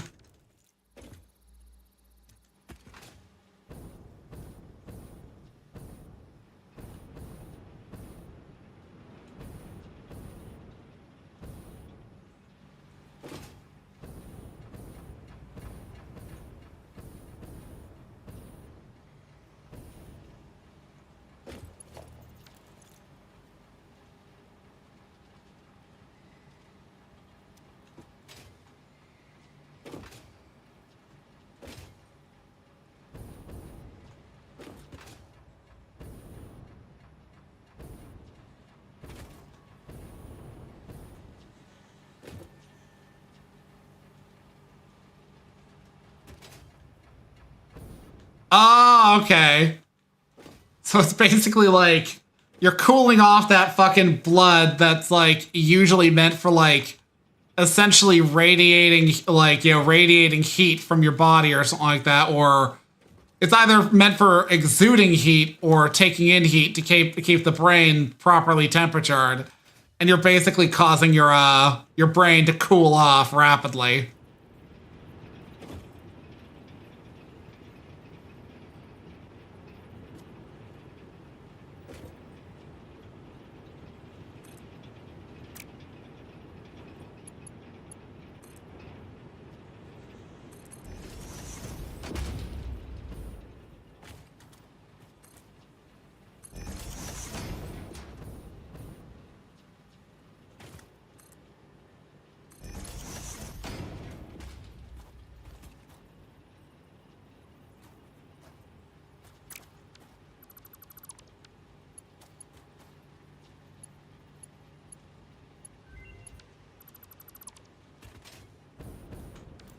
Come on, find black powder.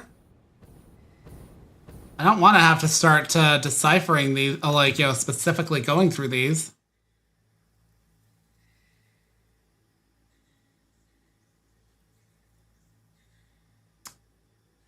Tempered, insulated.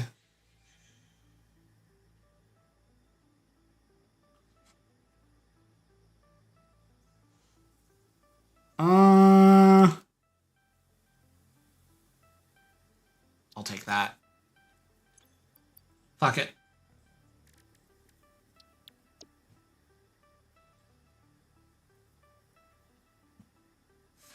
Oh, that's a good one.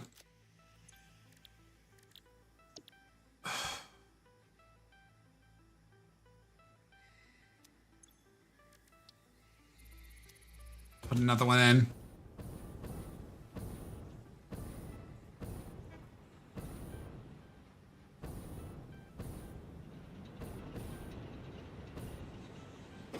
The reason I'm just leaving them like that is because it does actually block other things from spooking you in the gacha. So if you, you know, if you keep unwanted servants in your inbox, they won't show up in the gacha. I kid. God, I wish I could do that.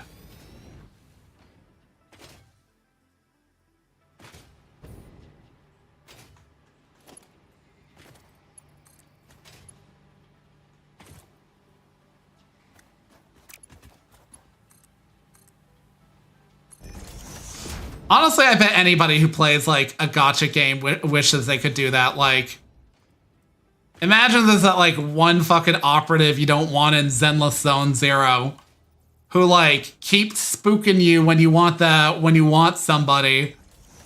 Yeah, and you're like, I don't want them ever showing up, especially when I'm trying to get my hands on that sexy Banyue.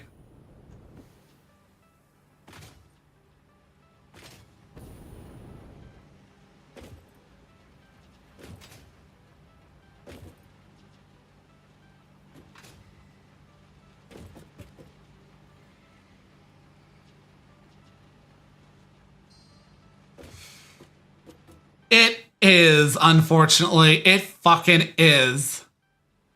I've, like, gotten so many, like, well-desired servants purely on a lark of, I've got the Saint Quartz for it. I'll roll 3 times. And then every time I've been like, I desperately want this. It's my waifu, or it's Iskander. I don't have Iskander, by the way.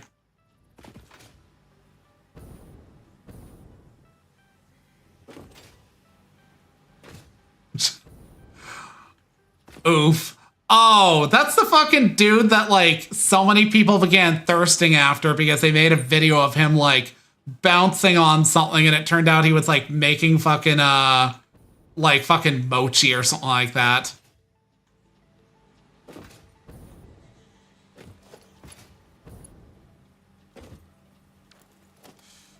Like, look, he's reasonably attractive. Oh, I'm thinking of somebody else?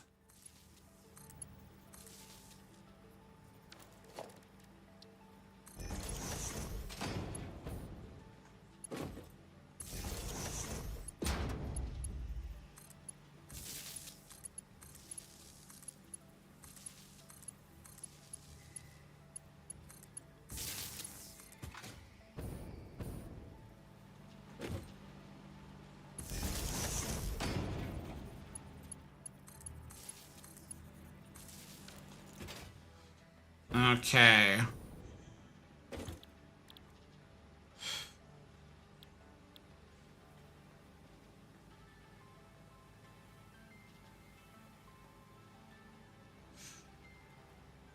Yeah, but he's also kind of visually mid to me.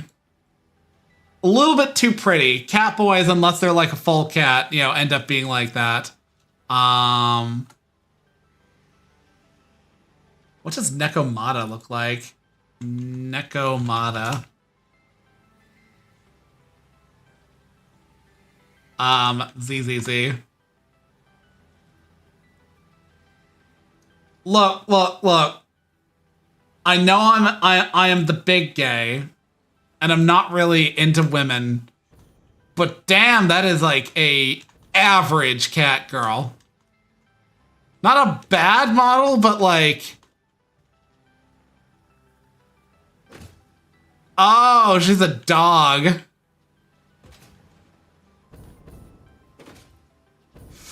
I was like, with a lot of like gacha games that have like lots of waifus, you enter into the glut territory to the point that it's like,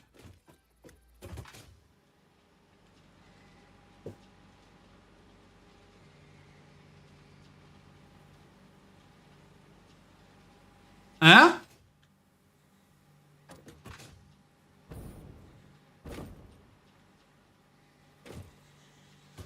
Oh, okay. Yeah, sorry, I'm getting so confused. I apologize. I had to reread what you said a moment. I was like, you were thinking of, okay. Yeah, Kamado is a dog. Nekomara is a cat. Okay. I gotta see.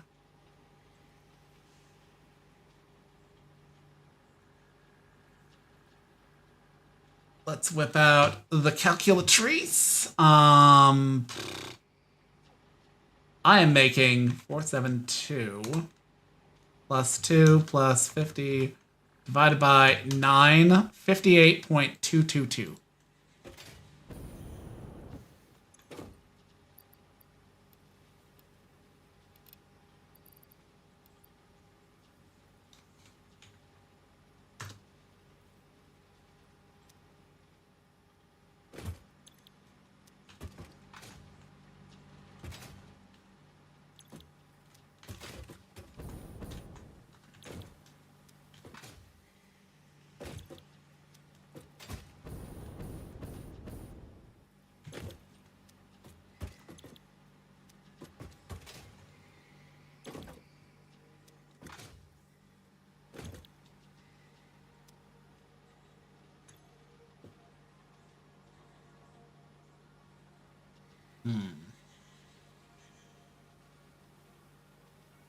There we go. Okay. I desperately need those fucking things back. I can always just put in more shit.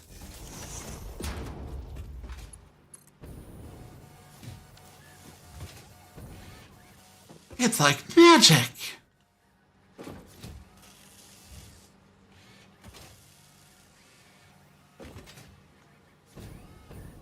So it was funny. So I got to the point in Ascendance of a Bookworm where the time gap happens. And it's funny purely because, like, it all happens so very quickly. I was only, like, 50% of the way through the book I was in. And mine, or Rosamine, was coming away from a thing with her adoptive brother. She was coming away from her adoptive sister, younger sister, Charlotte's baptism. And her adoptive younger sister is fucking adorable. She's heard so much about Rosamine from Wilfred, because initially they didn't like each other, but Rosamine basically helped him not get disinherited. But it involved a lot of like work on his part, and also kind of goading him by being like, "Is this the best you can do?" I am so going to upgrade. I'm going to up that. Yeah, so like, yeah, it involved a lot of like her sassing him, but eventually, like, you know, he's like, actually, she's fucking awesome and slay, and I mad appreciate her. And then like, out of the fucking clear blue sky, you know, like right after they're introduced, he starts freaking out and like being like, "Grandmother told me that you're evil." And they're like, "How the fuck did you know what grandmother thinks of him or her?" Keep in mind, by this point, Rosamine has never met her adoptive grandmother, Veronica, because Veronica was responsible for some shady shit that nearly got her and a bunch of people killed. and it led to Veronica being imprisoned in like the tower for like traitors. And to go into there without the approval of the Archduke of a city is like a cripplingly treasonous crime unto itself. And while a thing was happening, Wilfred basically got lured off by a bunch of kids who like lured him towards their parents, who then told him, "Oh no, yeah, your grandmother's she's imprisoned. You can go find her in this one tower only people of the Archduke family go into." So he basically nearly gets either executed or imprisoned for life. He's only 8 years old. Yeah, and she's like, "How about just not disinheriting him, but make it so that it's like not quite certain anymore that he'll be the Archduke? That should work." And so like he basically like learns a lot from this moment. And when I say a lot, I mean like learns to be more perceptive of manipulators and whatnot. It was a huge deal. But like she like puts in a lot of work to like, perform at the baptism for Charlotte afterwards, and does just fine. And then like as they're coming away from the whole thing, they're attacked. Her sister is kidnapped. She immediately launches into action in her panda bus and then gets grabbed out of the sky via magic. And one of her attackers poisons her. And she only survives because, her grandfather, who has at this point never really interacted with her much. And it's around this point you find out that the reason why is because he's a very meat-headed individual. Fucking adorably so, but like his whole thing is he enhances his body with magic, and he's an expert in this. And madly respected for, how he does what he does. That's going to need more. A lot more. Why is it so slow? Are my conveyor belts right?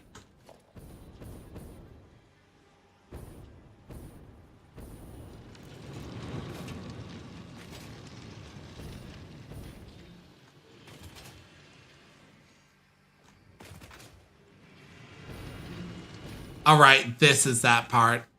This is that part.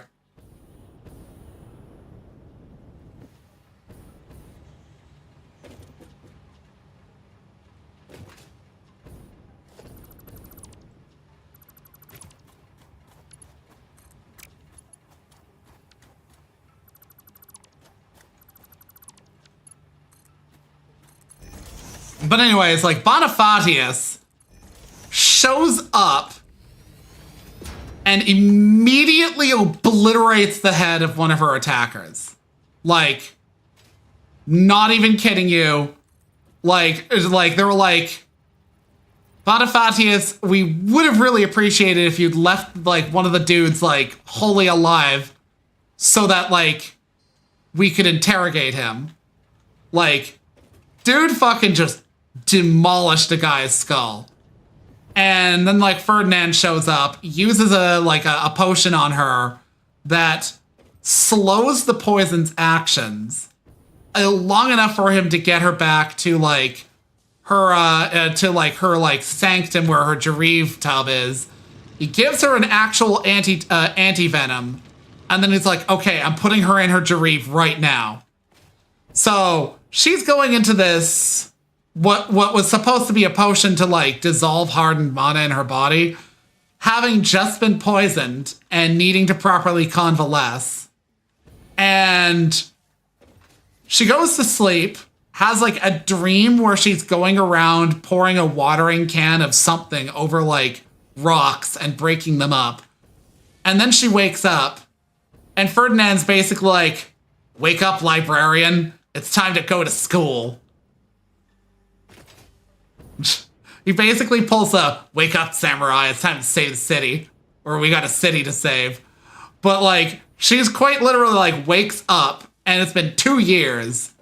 And then the rest of the book is, like, epilogue, detailing, like, the background characters who are like, okay, so mine left us a fucking metric fuck ton of things to do while she's in the Jareve. So, like, there was a lot of stuff that was managed, but, like, later revealed to have been kind of stagnant in her absence because they didn't really know what to do with it. Like, one of the things that she'd been doing by this point was getting noble children to, pay her in kind for certain things by giving, like, stories that they've collected. But these are, like, 8-year-olds whose writing is fucking terrible and whose ability to put their ideas together in their heads is equally fucking bad.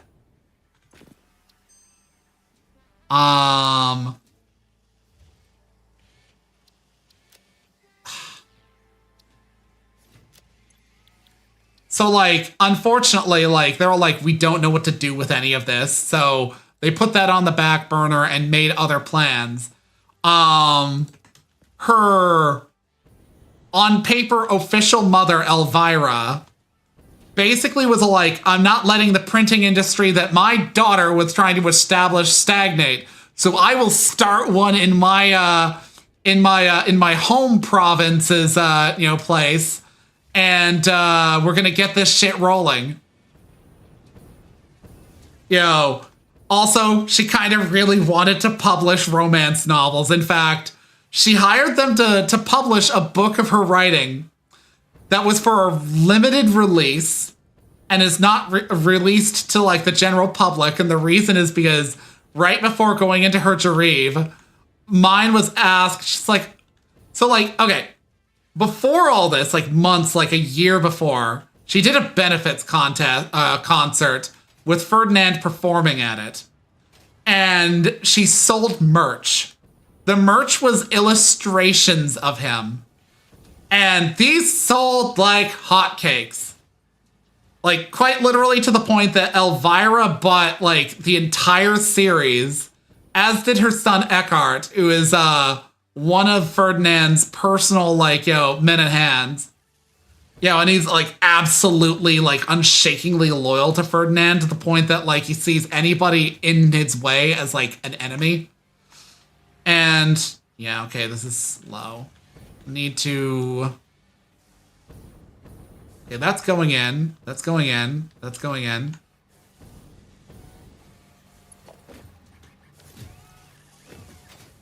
Okay, that's going in. Ah, yes, there we are. That's the problem. It is literally going to be this one. It's not any of the belts, so I'm just gonna have to bite the bullet and increase. There we go. But yeah, so, like, Ferdinand caught wind of this and was so fucking mad. Like, he did not like at all that mine had, like, unapproved, like, pictures of him printed around.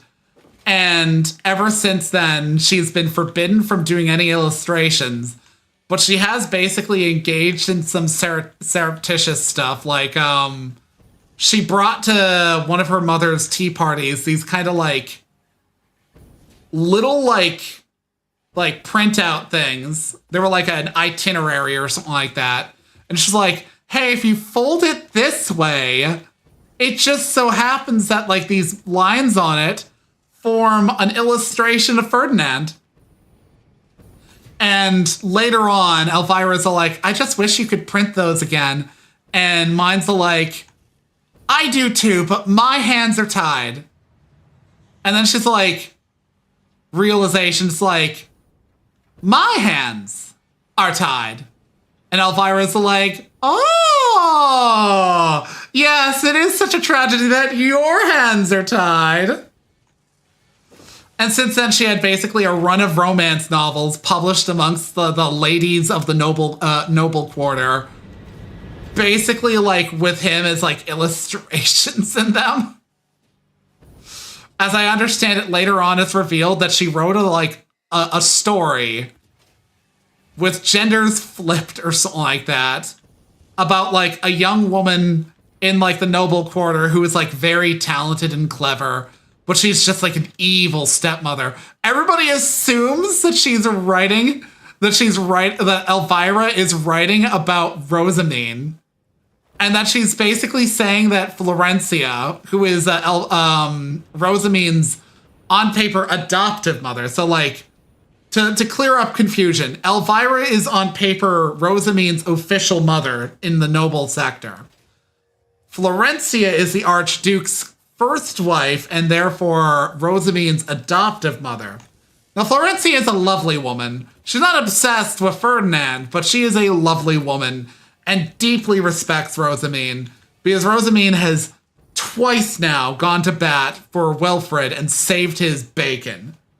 And, like, genuinely improved her life as a result. So, not even, like, a smidge of negative intent there. But apparently people are like, oh no, she's an evil stepmother.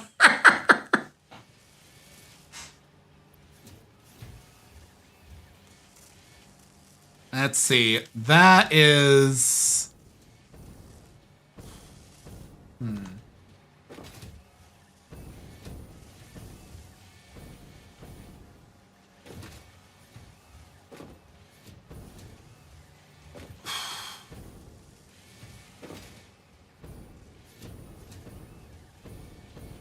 Those are not going well, so I'm going to break that down.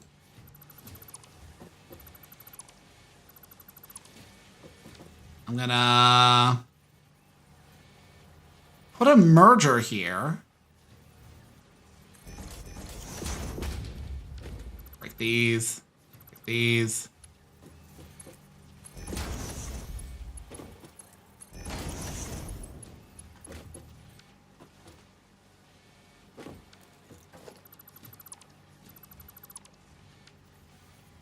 And put a splitter here.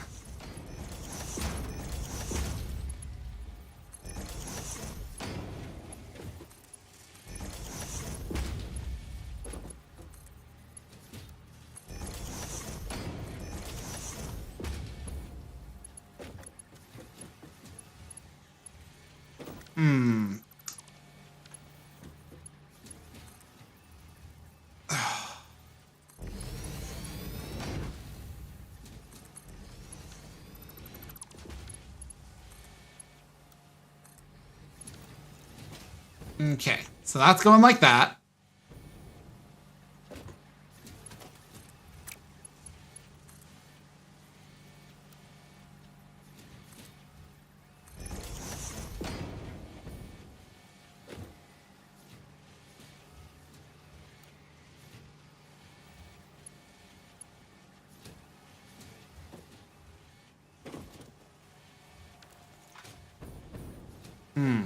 No.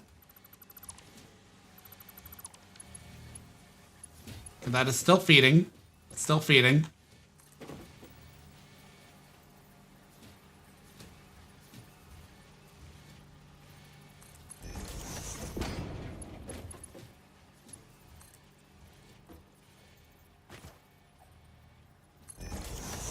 The shit I do to get this shit working.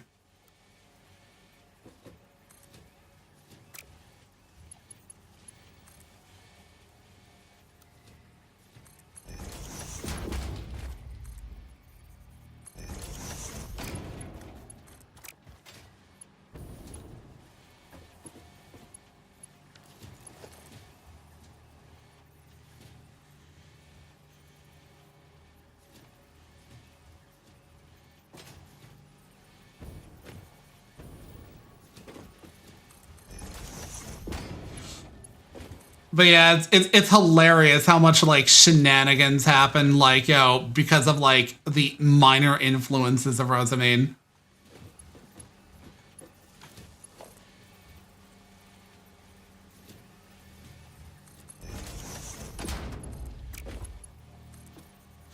at like the point I'm in the like the novels, basically. Okay, so that's coal. That needs to be coal. Yeah, it's very much butterfly effect.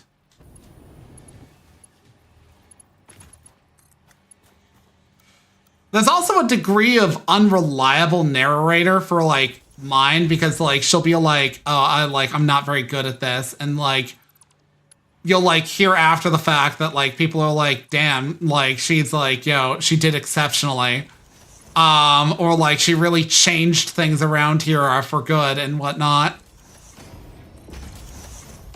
Like she meets this dude, his name is Hartmut, and he's the son of one of her lady's maids, Otillie, and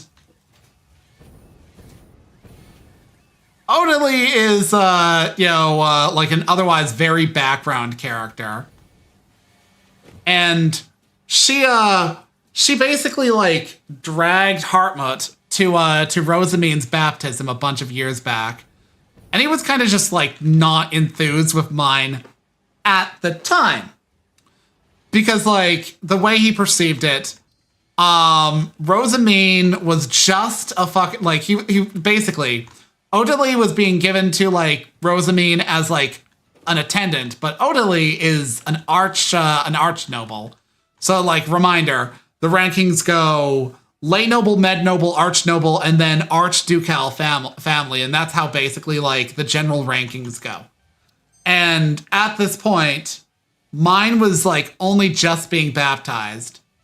And like they were basically like creating this whole story about how like Rosamine is basically like a saint, like a genuinely like a blessed child who's like very clever and has a lot of mana. And that's that's like the conceit for why like, she was being adopted by the archducal family, which would have gone unaccepted without like, justifying her purposes somehow. So he goes there thinking, this is kind of lame. My mother's about to work for like somebody who is literally only our rank. She's like being shafted here. This is a bad job. And then like Rosamine does like, like this thing that you're supposed to do when you're baptized as a noble. You're supposed to essentially give a blessing to the like to the general public. But the thing is, the blessing for a child is purely like just mimicking a thing. You're basically told, here's what you're supposed to say and how you do it.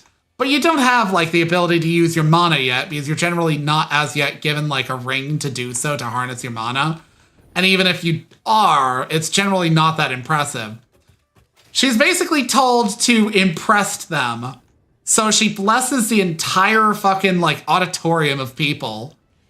And it's like causes like a stir in the crowd.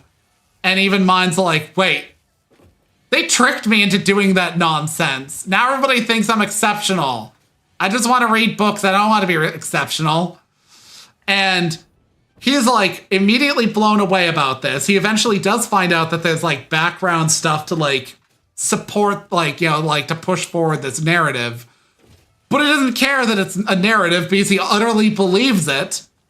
And he's like, you've done all this stuff. You saved Wilfred from being, like actually executed or disinherited on 2 occasions. And even though I personally would have crushed him for political gain, my mother told me, no, Rosamine does things for people's benefits and not even for her own. That's why she's a saint. And he's like, girl, you're right. So like they meet in school, and he's her age, and he's like picked as one of her retainers for her. And he's like, I'm going to do everything I can to ensure the growth of your legend as a saint. And she's like, I just want to live a normal life here, just be a regular student. He's like, that simply will not do. And the thing is, despite her claims to be like, I just want to be a normal student, she's promptly told she needs to pass all of her exams before the winter dedication, in the temple so she can donate her mana to the chalices. And only then will she be allowed to spend any time at all in the school's libraries. She can register, but she's not allowed to go there. You know, because she's busy with other things. And fucking like, she's like, and who made this order? And like all of her attendants are like, oh yeah, Ferdinand basically said that. And she's like, that's so utterly cruel. I just want to go read books. And they're like, sorry, you gotta pass your exams. Also, you gotta help the other kids pass their exams too. And she's like, okay, we're going to pass them all at the same time. And they're like, don't be hasty. And she's like, no, I don't get to read books until I pass all my exams and you pass all your exams. So we're all passing our exams at the same time. So she's like, they're not even day 2 or like day 3. They haven't even started their classes. They have like preliminary examinations that are done to like test how like far along a person is. And if they fail at those exams, they have to take the classes in between or remedial classes. First years are just like, you know, just taking the classes as normal. But like, if you fail at your exams towards the end of the year, you have to take remedial. And like a whole thing in the previous book was that Rosamine's like attendant, guard knight, Angelica, is a fucking meathead who doesn't want to study at all. She only became a knight because being a scholar attendant meant that she would have to study out her ass.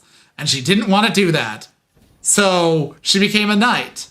But her mana's terrible, so she started cultivating a mana blade and was like, hey, Rosamine, would you give me some of your mana? And she's like, I mean, I don't mind, but for what? And she's like, oh, for this. And it's like, okay. I'll only do that if you pass all your classes. And she's like, oh, okay. And they all like helped her study. And Rosamine gave some of her mana to this thing. Only to immediately later, her like older brother Eckhart comes into the room. It's like, what are you doing? She's like, oh, I was just giving like mana to Angelica's blade. And he's like, absolutely fucking not. You haven't even learned how to like selectively give elemental shit. And you could end up like giving too much mana, which would flip its ownership to you. Would you like that? And she's like, oh, I don't know how to tell you this. I've already done it. And he's like, shit. And he summons up Ferdinand, who comes into the building within like minutes. And he's like, the fuck have you done? I told you to do nothing today and nothing at all. And it's like, sorry. So he like tests out the blade with a little bit of his mana and proceeds to give them a lecture. A really lengthy lecture. Like, when we're talking a lecture, it's described as him proceeding to give them a lecture on basically everything anyone could ever need to know about the risks involved with putting your mana into somebody else's, like, personal possessions. And Rosamine's like, I understand. And he's like, what about you, Angelica? And she's like, I understand, without really meaning it.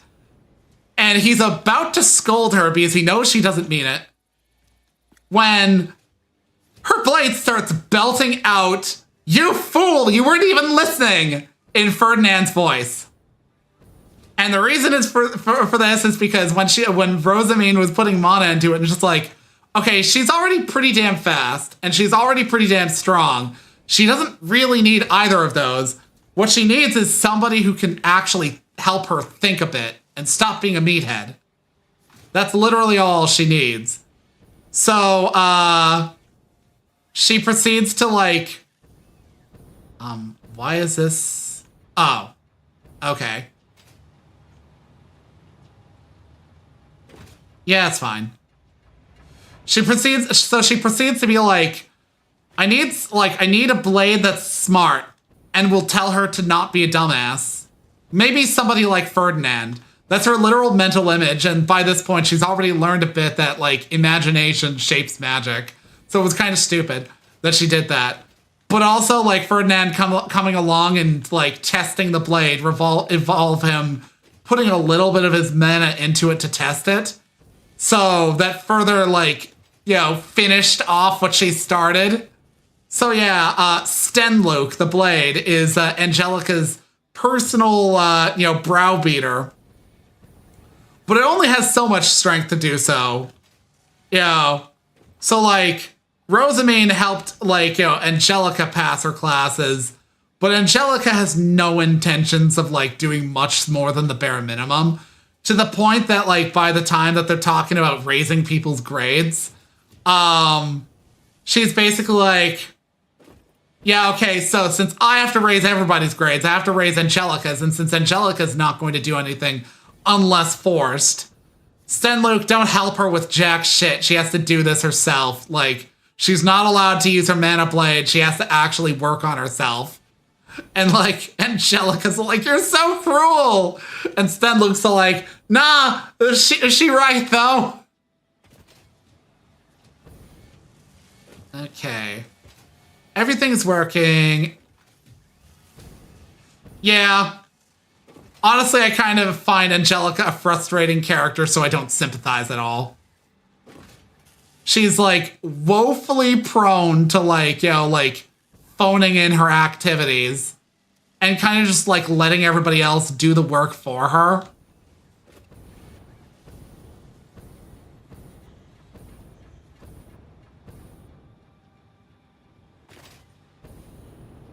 So it's like, yeah, okay, whatever. This girl kind of deserves this.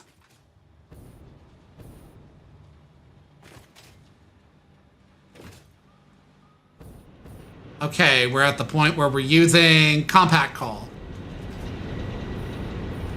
We're nearly 3 hours in. Will I get the fucking black powder recipe that I want?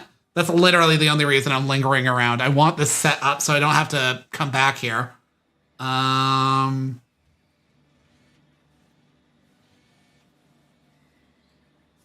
Rescan. Fine.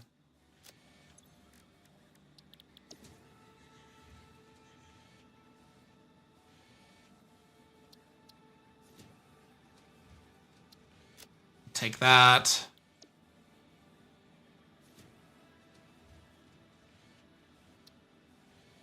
Take that.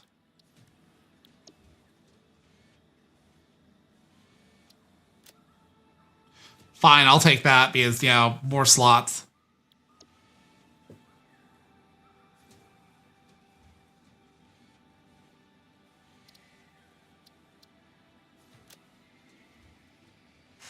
I'm having such a bad time trying to get the recipes that I want. Yeah, I'll take that one.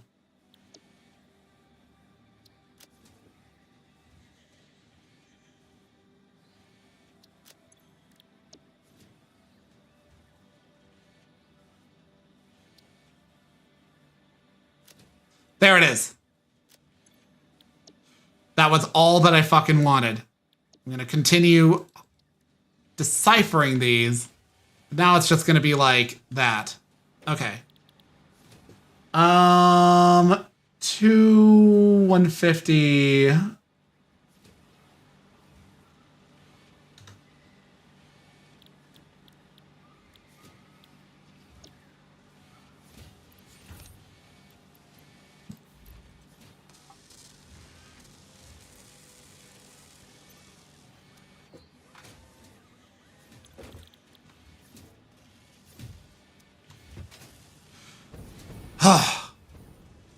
Yeah, I was like blathering mostly to like, you know, like kill time as I waited around.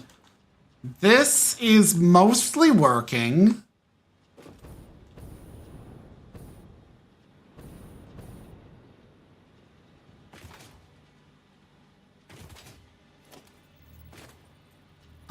Let's put a splittero.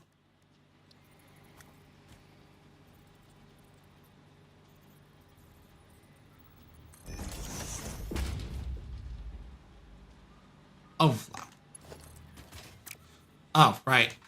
Are these upgraded? Are these all Mark 4s? Are these all Mark 4s?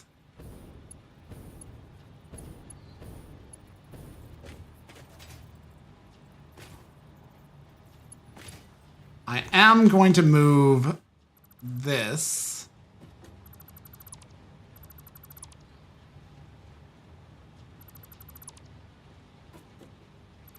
Over here.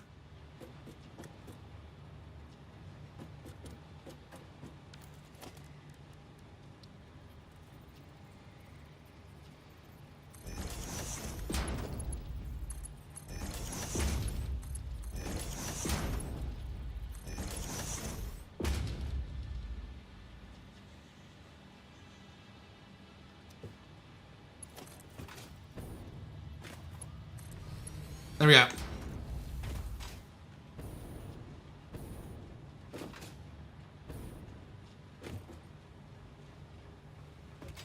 Okay, so now that that's consuming consuming a little bit of compacted coal, this is starting to run a little bit more seamlessly, I imagine.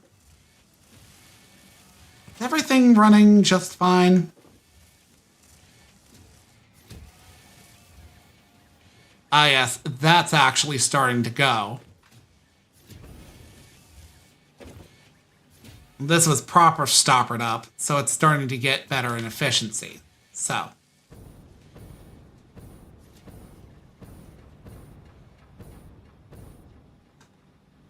Now this will overflow in this direction.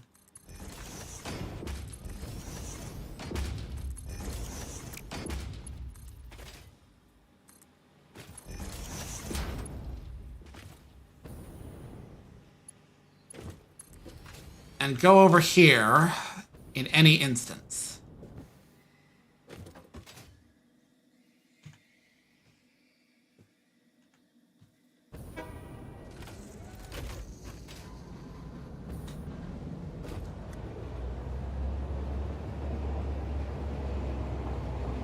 But yeah, that's basically where I left off in the book, is that like mine is having to do the backbreaking labor of getting her entire like first year class's grades up, because that shapes how like an like a duchy is seen.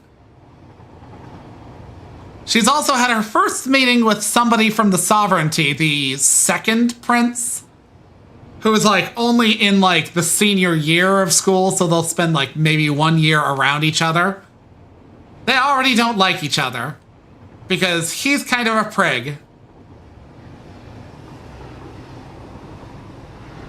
Because, like, as far as anybody's heard, Rosamine is considered a saint in Ehrenfest, but all they're seeing is this kind of mediocre invalid girl who's, like, no bigger than, like, a 7-year-old, and people are like, is she actually, like, a toddler?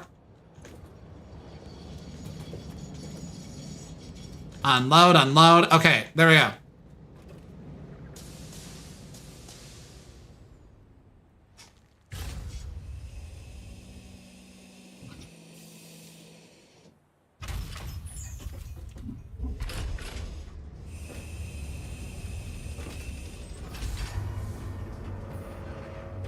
I set this up kind of possibly annoyingly, but not really that badly.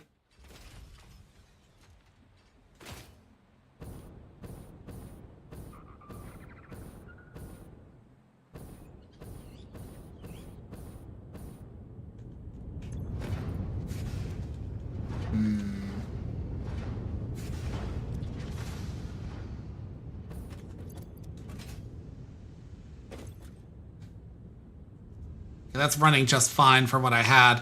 Yeah, so I was mentioning earlier, I had a harrowing experience because I, in my other file, didn't have this recipe for making all this polymer.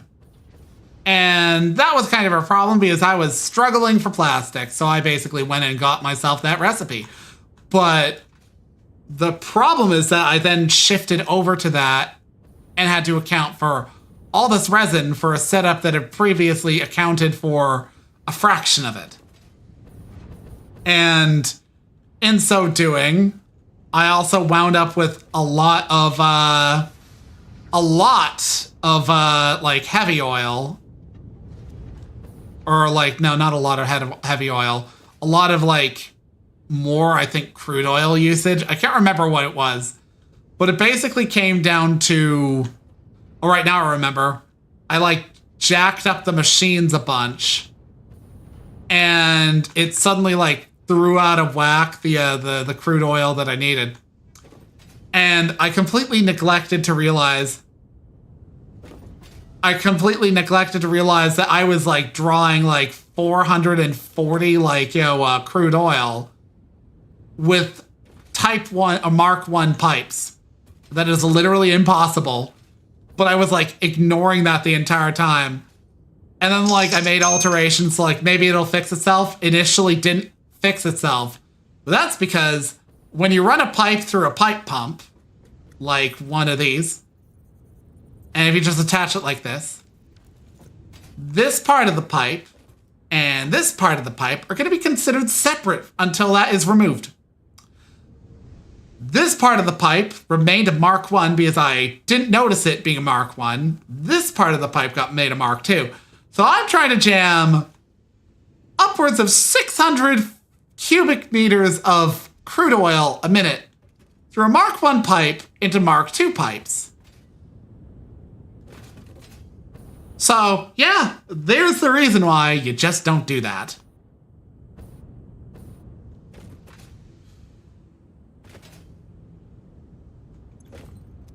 As it is currently, it's carrying this just fine. I'm going to be generating a bit of plastic as it is that will pad out the amount that I've got. But not very much.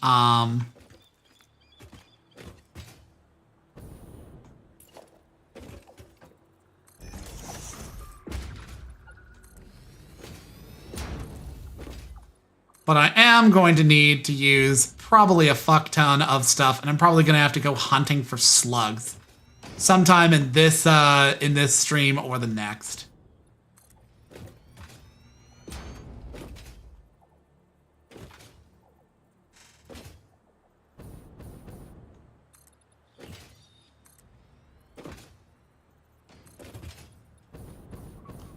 Which isn't that big of an issue. You know, they're nice to find, but when you're going out for hard drives and like, fucking orbs and shit like that, you're not really paying attention to slugs because they're kind of all over. There's a lot of slugs.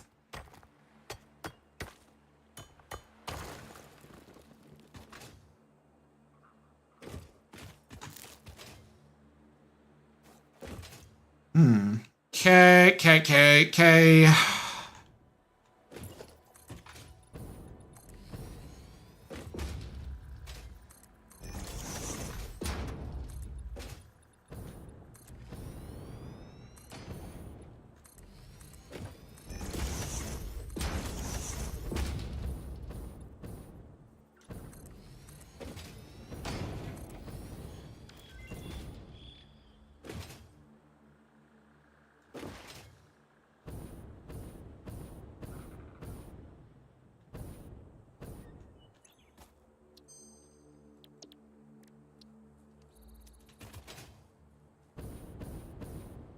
I just need to be conscientious to fucking remember to doing that because last hour of the stream, you're only going to be able to decipher 6 more, max.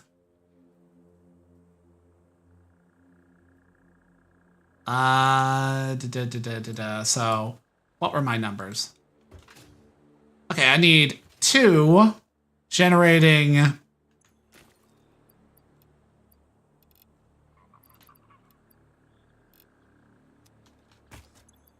$240.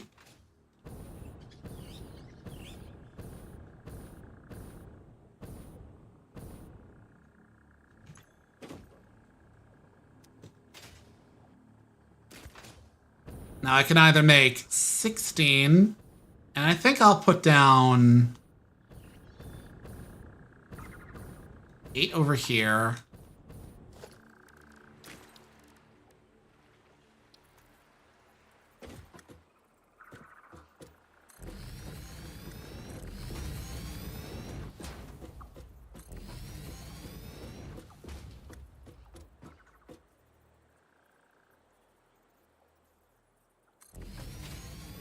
That is 4, 5.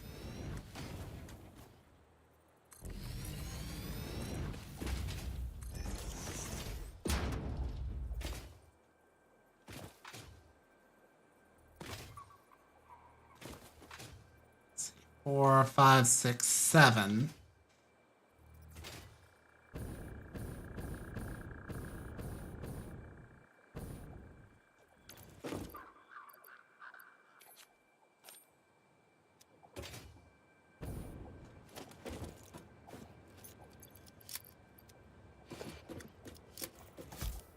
Okay, I don't need this foliage.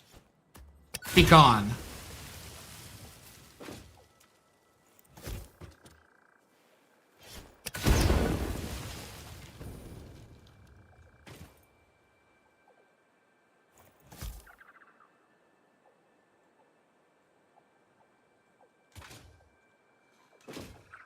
Okay, so I'm gonna have to put 9 over here.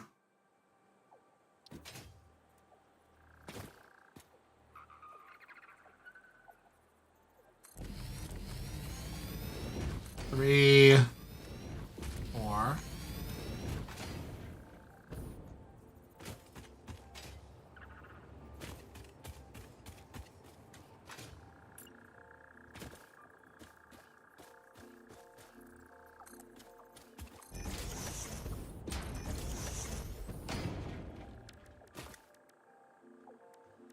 Ah!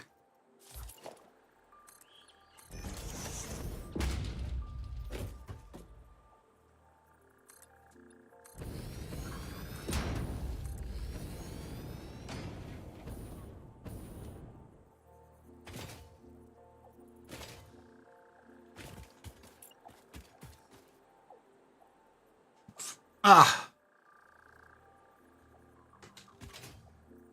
Burpee.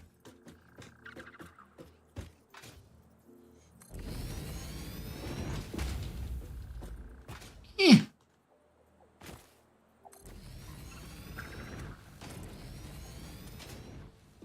Three, 4, 5, 6, 7. Okay, I am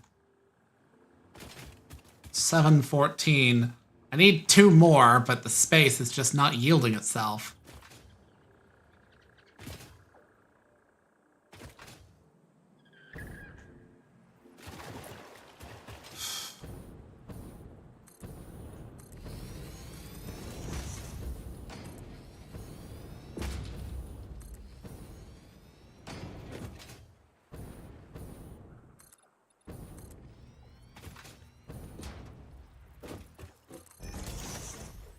Okay, 7.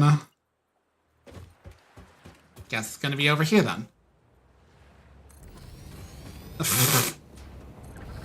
It turned 7 Pacific while I was like 7. And I knew that because my fucking phone went off.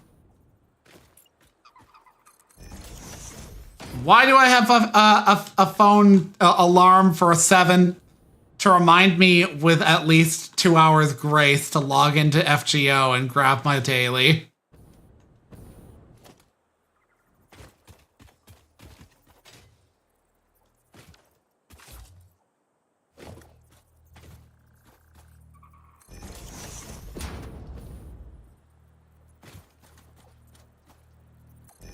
So I've got 1, 2, 3, 4, 5, 6, 7, 8, 9, 10, 11, 12, 13, 14, 15, 16.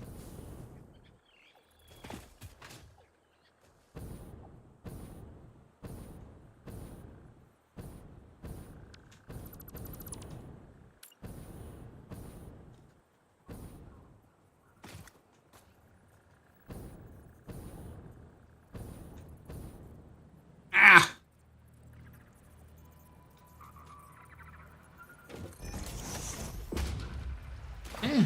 Yeah.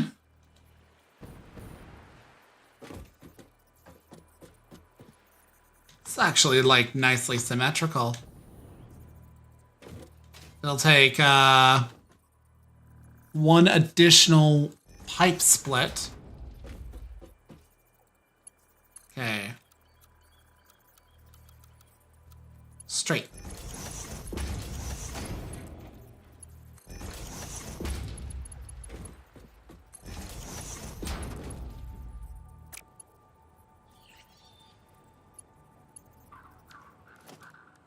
Actually, because I've got a constant feed of... There we go.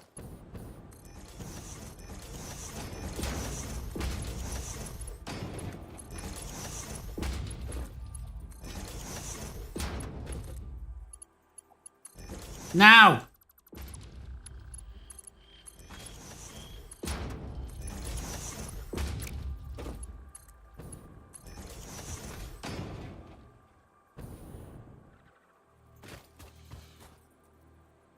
Okay.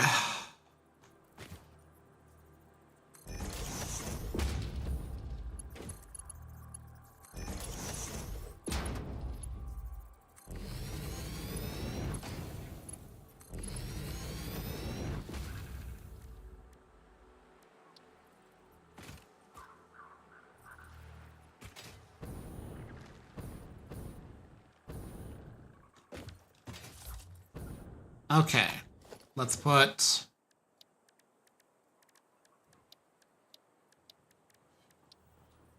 a fluid buffer.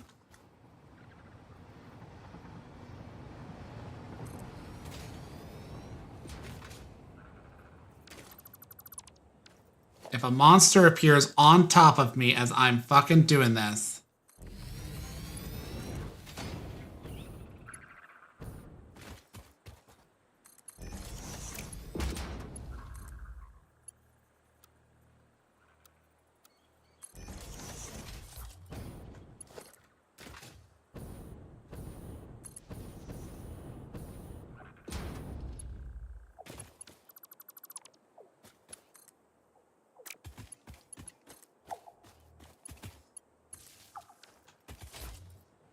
Okay, 9.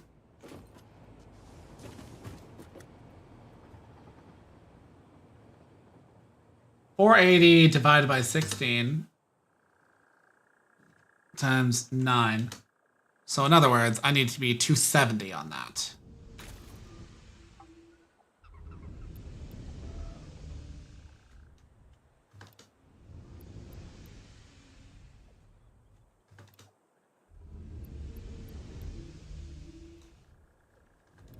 There we go.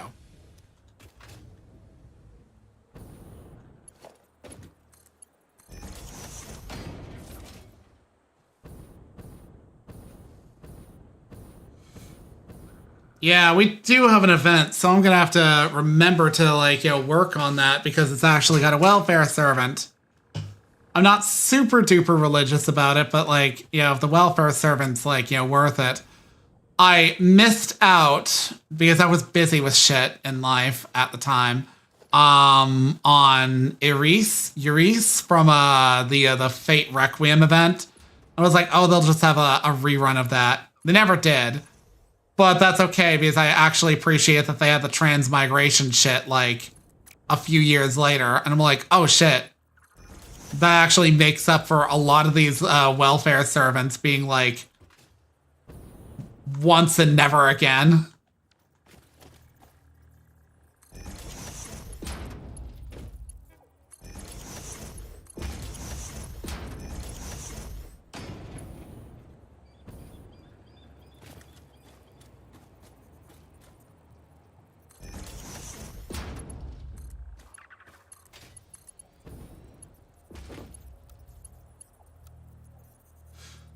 Okay, so you like the term's only like, you know, unique because it has the word servant in it. But you know how it is when there's like an event in like a gacha game, and they have like a an S, but not a like not an SS. It'll be like, you know, an S for that event, and if you complete the event, you get the operative or whatever. I think other gacha games do that. They're usually like a welfare pull that like you get for doing an event, and they're not the most amazing chocolatey fudge-coated supercard that you're ever going to get, but they are generally pretty reliable, and you get all of your duplicates, at least in FGO. You get all your duplicates, if you like do the event completely. So like, no need to worry about whether or not you're gonna pull from like the gacha, because you're just gonna get it by baseline. Oh, let's see, 3, 6, 7. 7 times 30.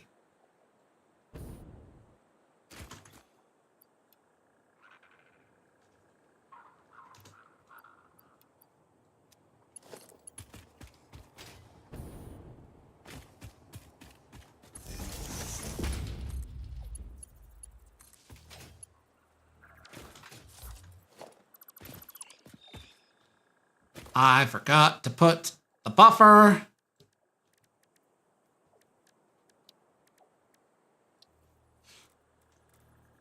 But yeah, like, some of the best servants in the game, you know, have come from being like a welfare servant. Like, okay, Shiki Ryogi. Yeah, I got it mixed up there for a moment because there is a difference.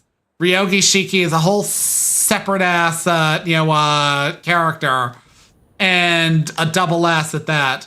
Shiki Ryogi, however, came from like the Kara no Kyokai event, and she's one of the better assassins in the game.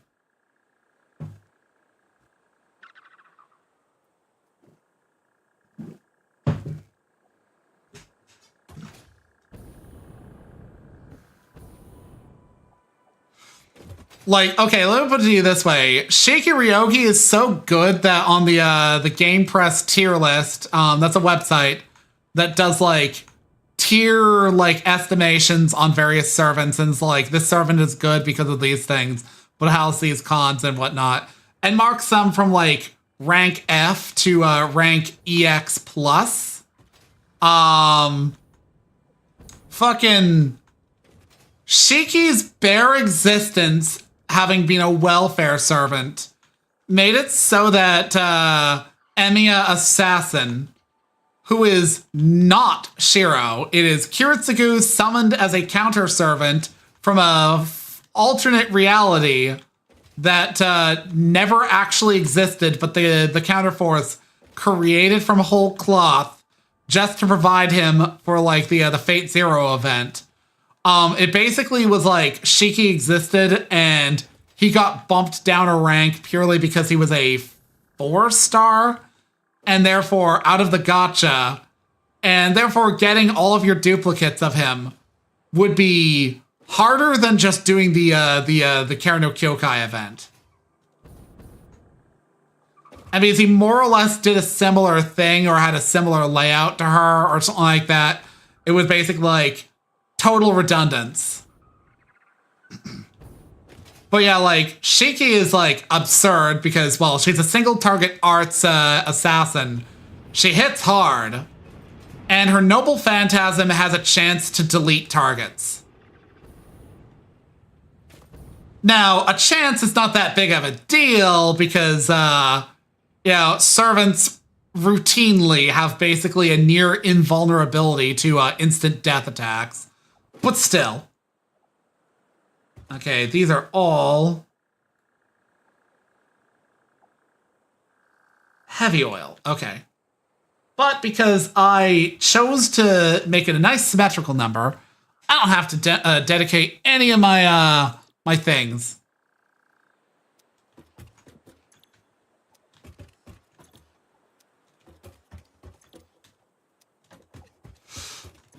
Yeah, that is unfortunately the problem with like instant death in any game. Like, I really hate how like RPGs try to spook you into doing instant death builds, because they're never good. Oh sure, they're good for clearing basic fodder that you run into everywhere. But like, if you're going around blasting things with instant death, you're inevitably going to be like low on mana until you rest. And lo and behold, you get to the fucking boss at the end of the fucking dungeon, and oh, what's that? They're immune to instant death. You don't get to do anything with that. I'm pretty sure you can tell that I do not really care for instant death.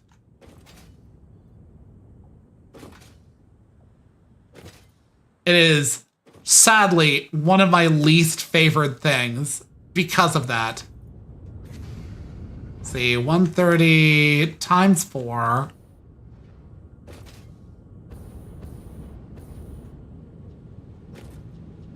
All right, yeah, it splits.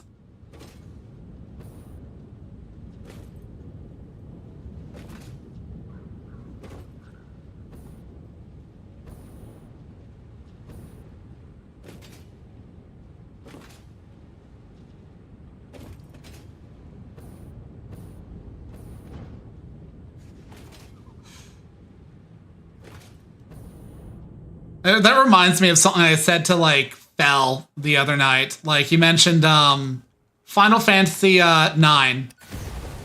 So Final Fantasy 9, classic Final Fantasy. If you ever get into Final Fantasy, I recommend that as one of the ones to get into. Because it is genuinely one of, like, the Squaresoft golden age before they became Square Enix. And it's got a very, like, stylistic kind of chibi look to it. And it emphasizes summons, which, you know, show up in a lot of Final Fantasy stuff. But damn, is it the biggest cock tease of games. It is the biggest cock tease. You see some of these fucking summons appear in cutscenes where they absolutely cause utter devastation. And you're over here using fucking Odin in battle and not even able to kill a fucking boss in a dungeon. Odin ended a fucking civilization on screen.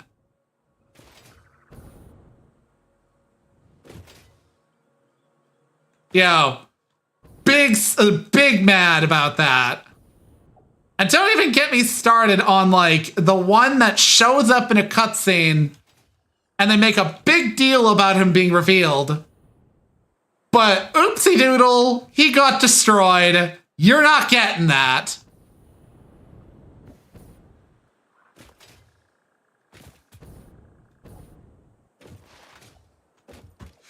Like, it is cock teases the game, but the fucking lore and the drama is fucking mint.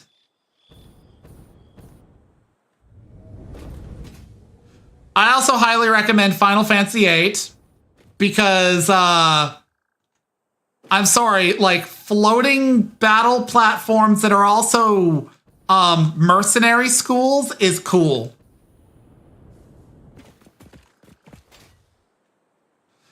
Oh yeah, Quistis. Quistis is a character in that. She's she's a blonde ponytailed teacher character with a whip and glasses. And she joins your party as one of your primary characters.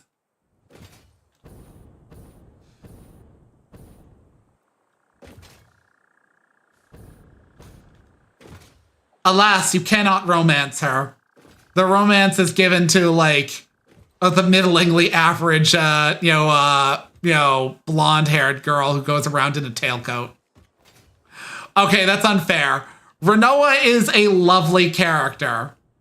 It's just that you've got, like, Quistis over there, and it's like, most guys are out there being like, step on me, please. Yeah, brunette. I couldn't remember if she was a brunette or black-haired. But I think brunette. A just very dark brunette.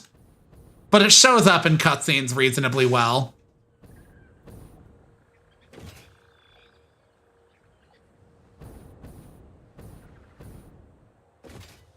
The only downside about Final Fantasy VIII is it's oh yeah, Angelo, who's basically part of her limit break. Also, that was back in the age of naming all the characters, so you get to name them whatever you fucking want, and it will show up in cutscenes.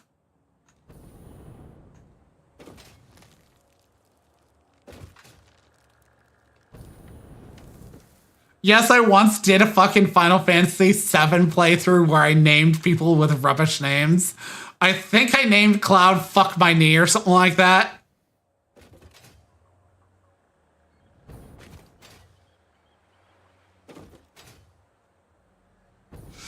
I should do a stream of playing Final Fantasy VII with like the characters named shit like "Go fuck yourself" and stuff like that. It should be like really grotesque stuff like that fits into a sentence like "Go fuck yourself" interaction or whatever bitch interaction. I'm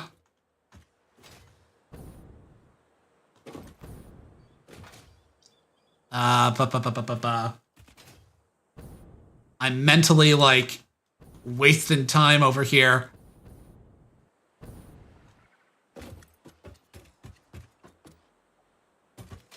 Seven's a pretty good one too, but like as I've grown, I've become kind of jaded against it, I guess. Like deeply nostalgic. But it is the most overhyped of the Square Golden Age. Like 7's okay. It's a good story even, but it is massively overrated. It is Babby's first Final Fantasy game with like anime boy like antagonist Sephiroth, who like was the backbone of everybody's personal ambiguously evil characters in like role plays, MMOs, and even D&D for years to come. Sephiroth and Dristorn did irreparable damage to the to the TTRPG scene and the MMO scene.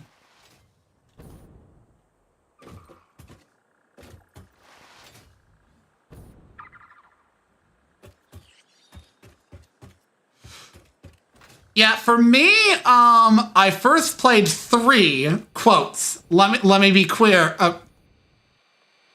I'm already that on main. Let me be clear. 3 in America, that's like North America, on the SNES was not actually Final Fantasy 3. That was how Final Fantasy 6 was localized here in the West. And for many years, that was all we ever saw of 3. 3 eventually became Final Fantasy 6 in the anthology release on the PlayStation 1 alongside Final Fantasy 4 and 5, which by the way, I want to say Final Fantasy 4 was released as 2.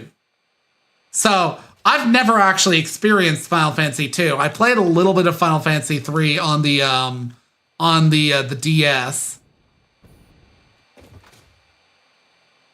Yeah, Final Fantasy Dragon, or yeah, I think it was like Final Fantasy Quest, something or other. I can't remember what it was called, but I know what you're describing. It was more of a fucking Dragon Quest-esque game. But anyways, yeah, this is gonna be an awkward thing to get in, but.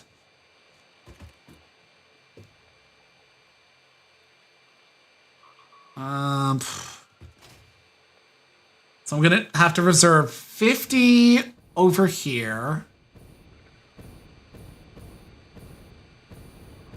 Somewheres. I'm actually only just realizing that I'm setting this up kind of weirdly. But that is 590. So, okay. I'm gonna have to direct this away. We're gonna have to make 16 more things over here.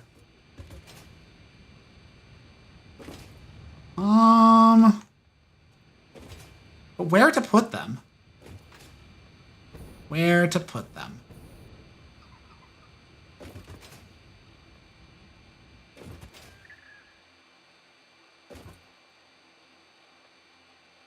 Again, 20. But yeah, Final Fantasy VI was my first ever experienced Final Fantasy game. I remember it so nostalgically, just watching my sisters play it on the SNES. So it's like when I think of Final Fantasy, like my first immediate thought goes to like the story of Terra and like the very like Oh, it was so quintessentially Final Fantasy. Like, that was back when Yoshitaka Amano was like the primary artist of Final Fantasy. And back then I actually didn't really, care for Yoshitaka Amano. And the reason is because, like, if you were to look at it, you're basically looking at, like, a dream world-esque adventure if all the people were drawn like they're voguing in a magazine. But the thing is, it has such a style to it. I grew to love it later on because it was like, actually, no, this is like eccentrically beautiful. But like, that was back when, that was like the art style of Final Fantasy games. Yoshitaka Amano still does like a lot of like the poster art for Final Fantasy. And I want to say his card set for Magic the Gathering is like hotly traded, even if it's like still new.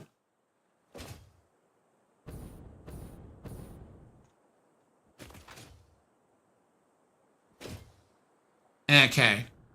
There's space over here.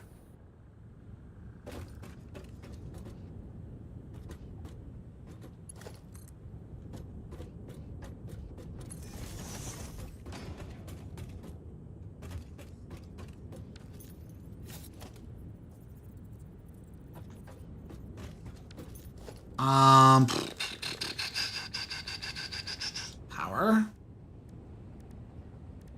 Power pole. Ah, no, that's not what I wanted. Put you there.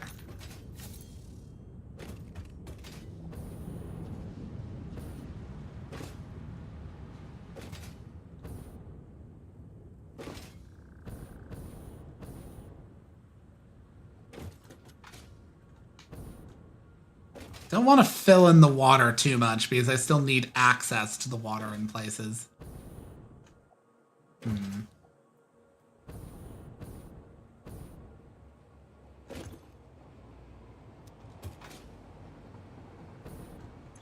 This will produce... What's 40 times 9? Actually, no. What's 4 times 9? 9, 18, 27, 36. So that's 360, 360 heavy oil. And this will be 4 times 7, so I believe that would be 28. Wait, no, 7, 14, 21, 28. Yeah. 280. There's 280 heavy oil coming from here. And 360 coming from here. I need to reserve 50 of that for 5 plants. I'll set the plants over here. Yeah, actually, that's a good plan. A good plant, one might say.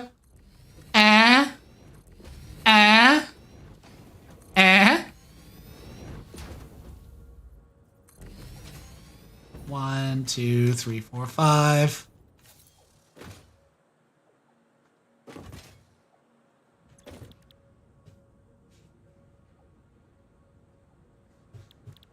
Okay, so I need to set this up for smokeless powder.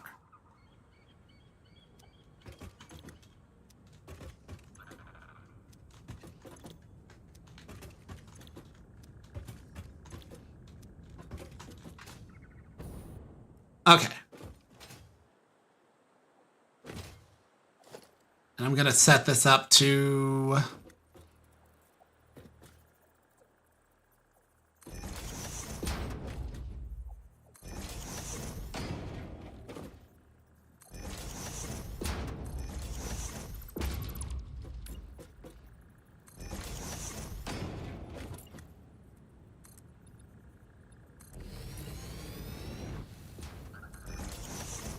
Why is that?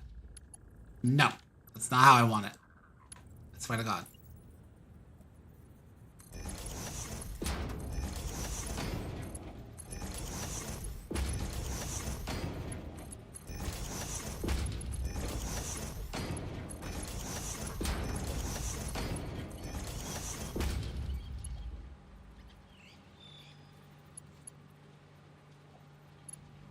Okay, so this is going to be a little bit tight, so I have to whip out the lofted pipes.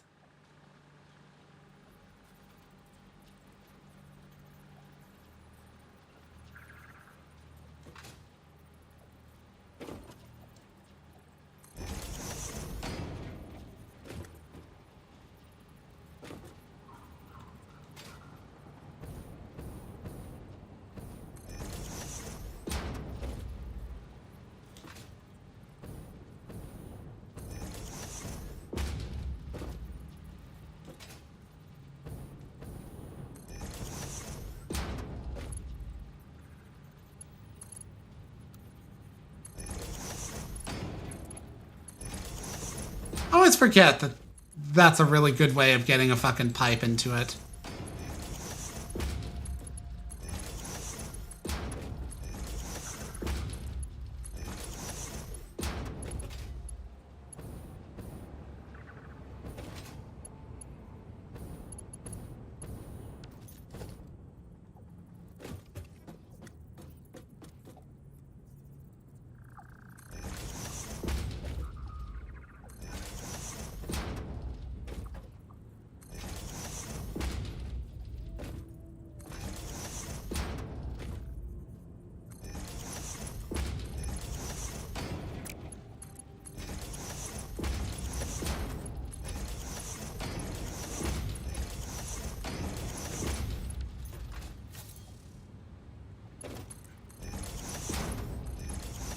And that will yield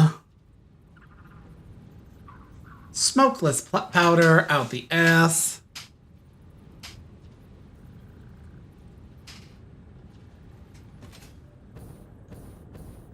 I'm gonna put a fucking awesome sink here because this could easily back up, so.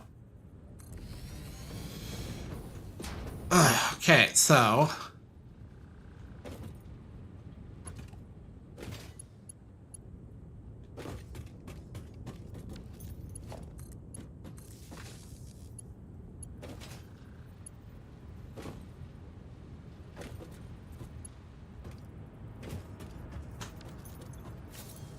Okay.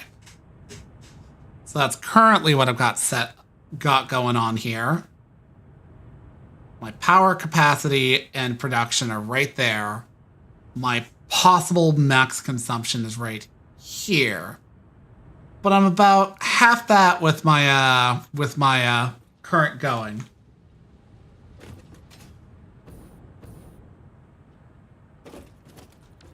Let's put down a logistics splitter smart.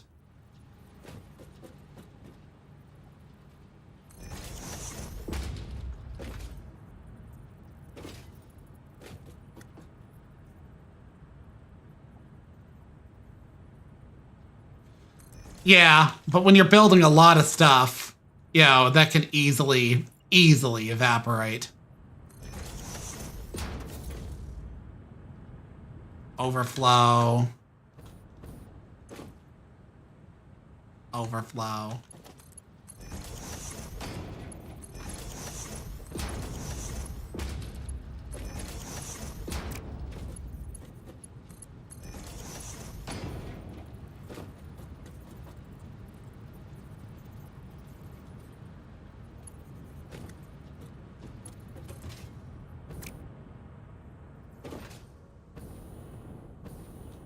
Good thing I made room for 2 whole ass things, but that is probably going to cause my train to shut down for a bit.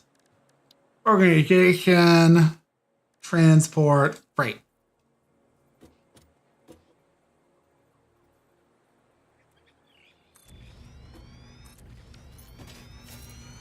There we go.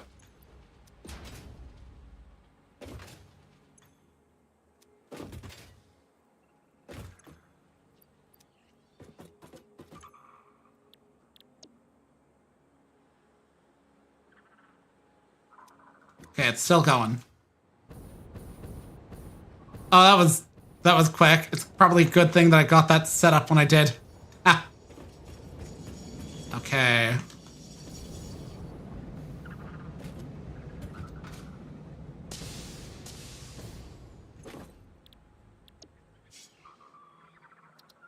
turn off self-driving.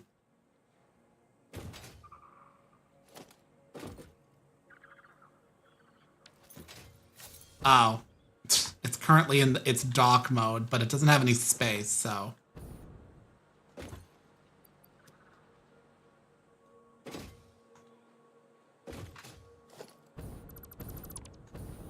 Okay, there we go.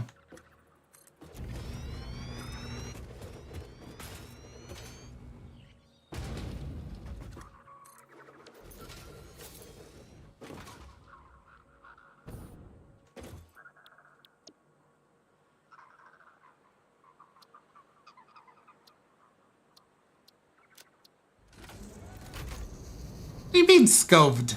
I called it cum dumpster land before, didn't I?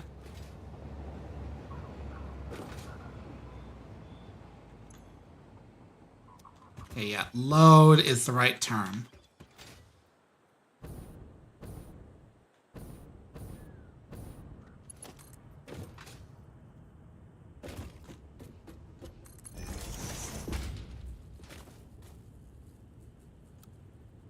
Actually one of the more complicated setups for delivery that I've ever set up. Okay, not totally. The literal next tech tree involves drones, and drones are a whole thing that you have to think about quite a bit for, because they're strictly point to point. But once you get a feel for them, that's pretty damn useful. I set up basically a drone tower that would have a dedicated, like, it was usually slot 1. And it would basically, like, go to, like, a location that was distributing nothing but fuel, bring it back, and fuel the entire station. And the entire station would always have fuel, you know, on hand to fuel the drones in it. And then you could either set them up to drop off shit or set them up to bring in shit.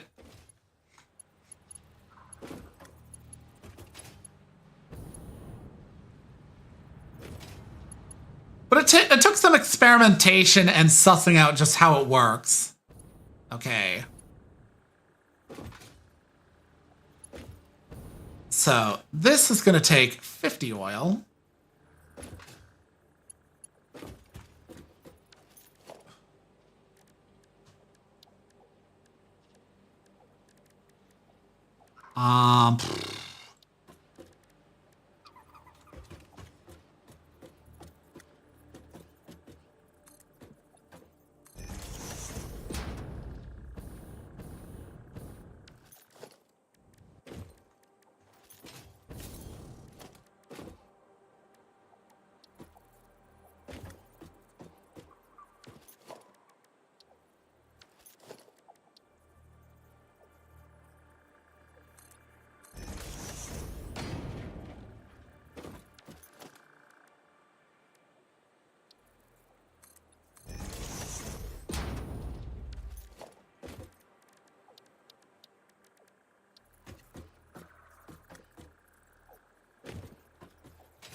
There we are.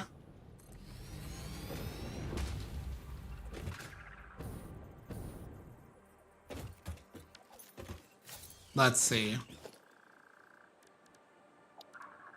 Foundation, 4 meters, 2 meters, 4, 6. I think that's within the 10.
But yeah, well, not the most complex setup I've ever done. It is the first time I'm doing, like, transitional trains. Like,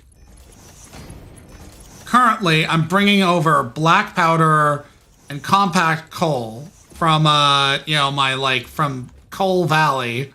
You know, which admittedly isn't a lot of coal, but it is still a lot of compact coal. Enough that I'm going to be able to generate 472 turbo fuel, which is a lot. Like, it might not sound like a lot within the grand scheme of all the shit that I'm doing, but unless I slam in a bunch of the power, like, you know, quick energy shards into the power plants, I'm probably gonna have to build like 20 of them.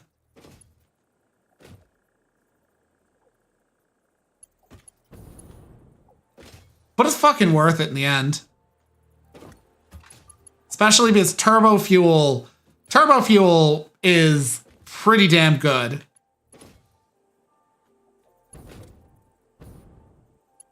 Let's see. This is slightly more.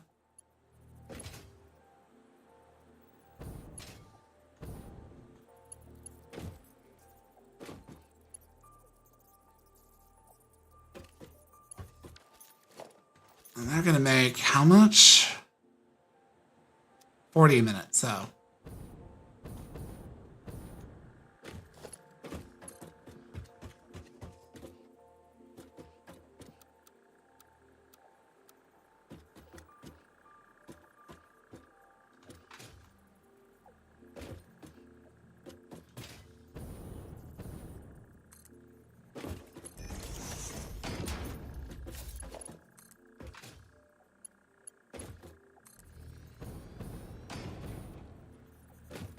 Not a perfectly straight pipe, but it is straight enough. Logistics, valve.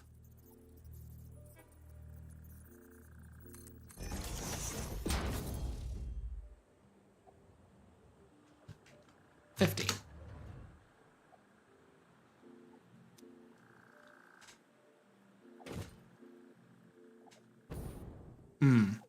Actually.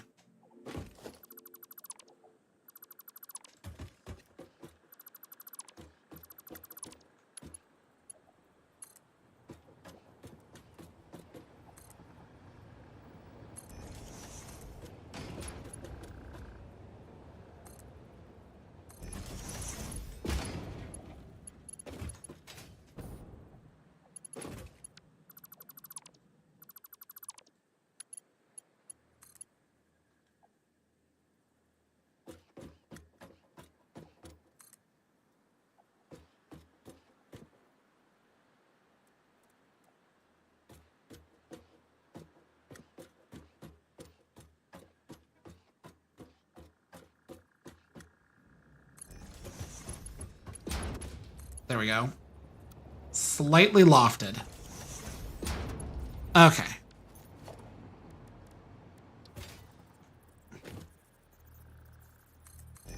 There we go. 50.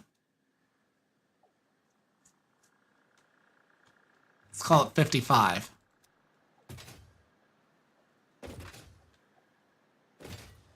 That way, it's slightly less than the pipe capacity.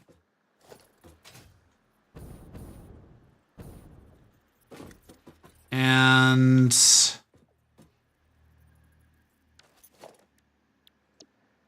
let's loft these.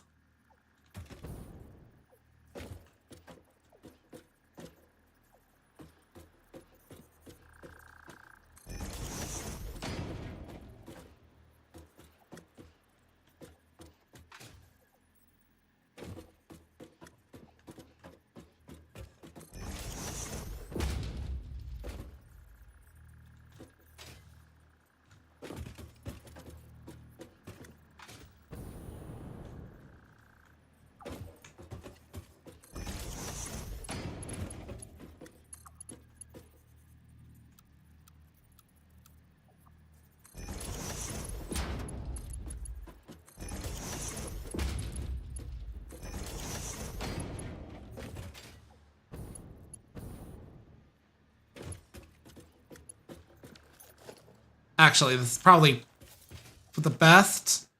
Oh, right. This actually should be. Yeah, I'm gonna have to redo all of this. I forgot. They got plastic outputs. Or resin outputs.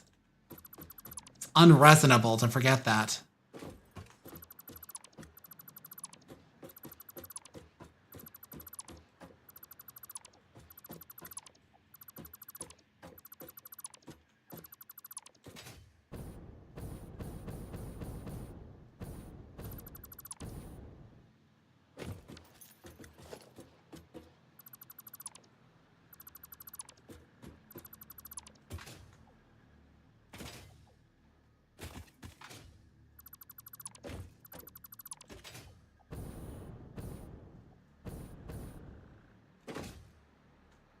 The resin's a pretty manageable 320. Blaze it.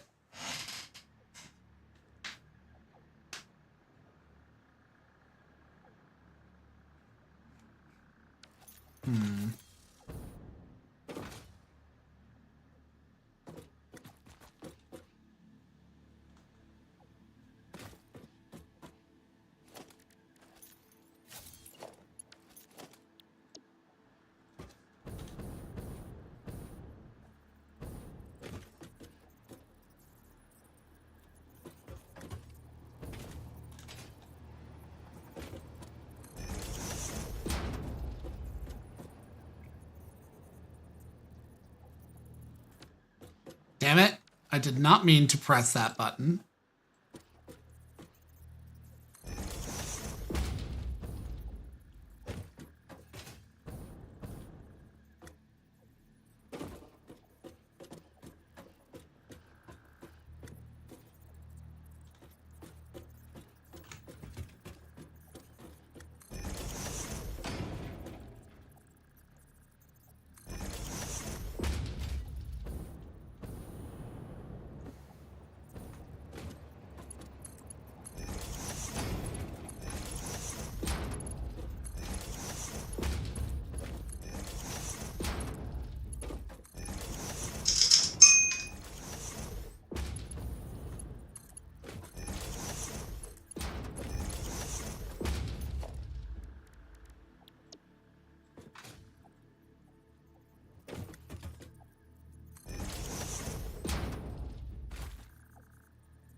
Slightly out of whack.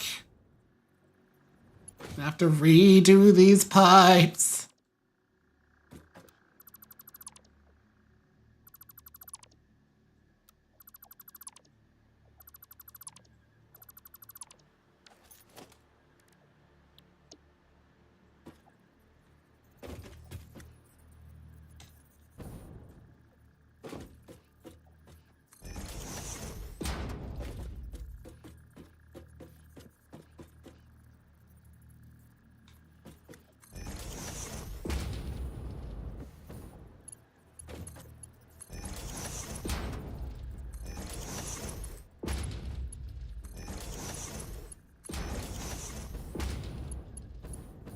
That's correct. Okay.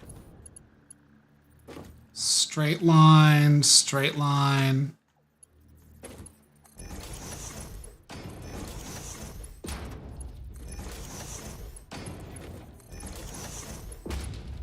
Yeah, fun fact, you have to do it from here, otherwise it does that.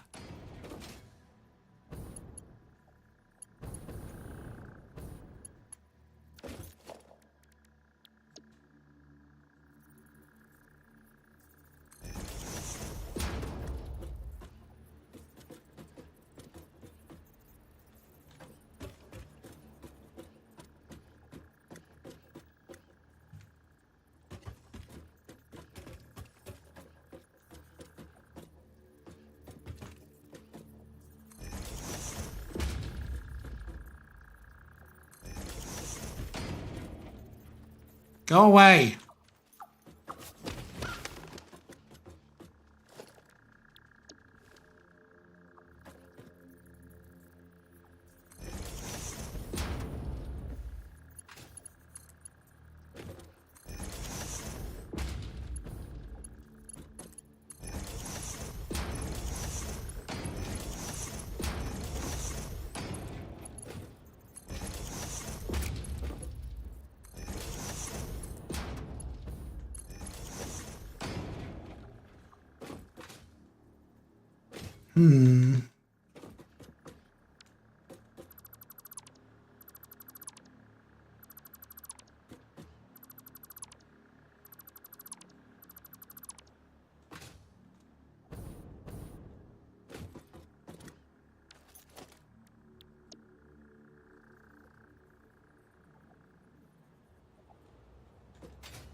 Okay. These are all getting a valve.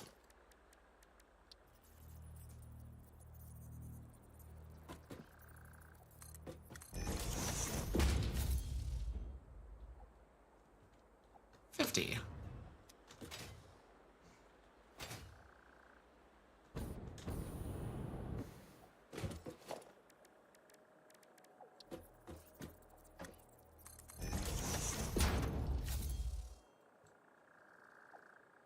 Let's put...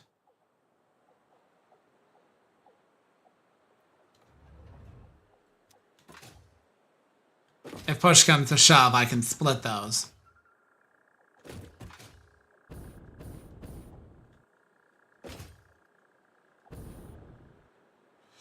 Okay, I've got my oil connected for my black powder. I now need to find space for 15.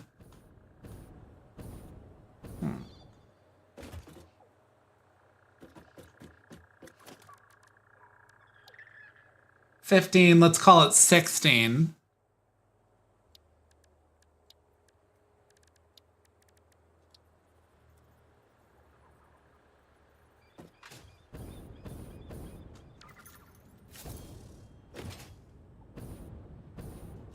I think I'll just make space over here.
Okay.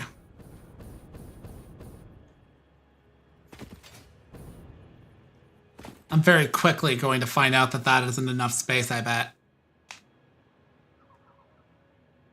Cracking my knuckles real quick.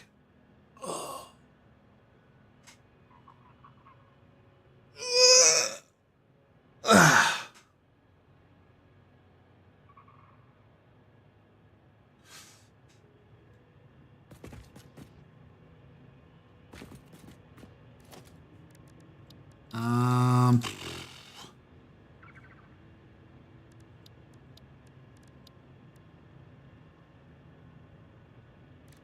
refiners. Okay.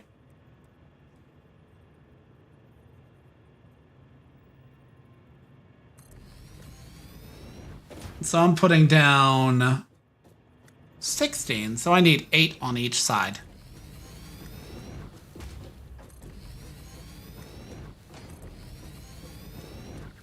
Oh, wow, look at that. Already running out of space. 1, 2, 3, 4, 5, 6. No. 3, 4, 5, 6, 7, 8.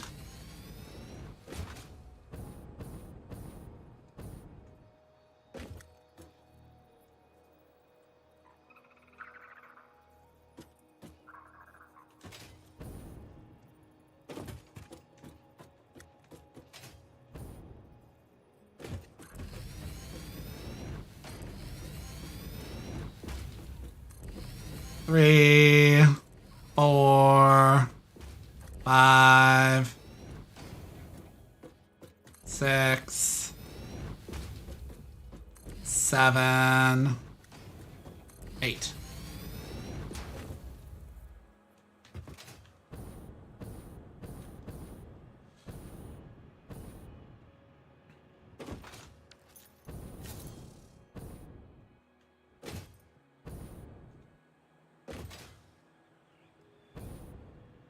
Now, what am I gonna do with this exactly? Yeah, because it's fuel powered. Gonna need a lot of engines.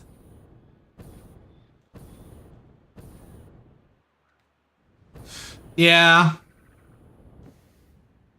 Thank God for that one doctor who cracked his knuckles on one hand for like 30 years to prove that whole it causes arthritis thing wrong. Nobel Peace Prize for medicine, well deserved.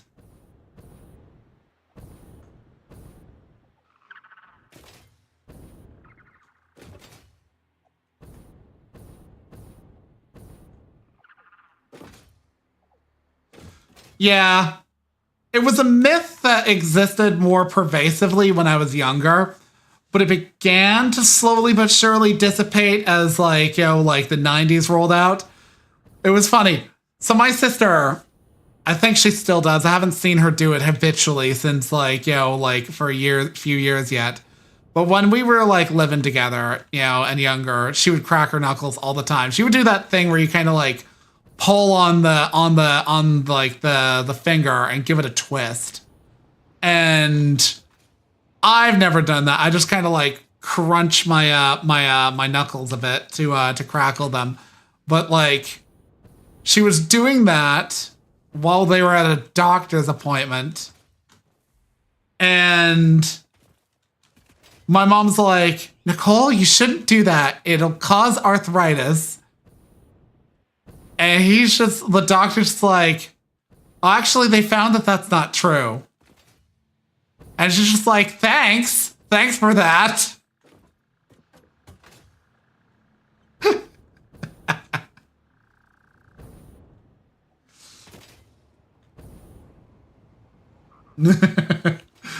Oh.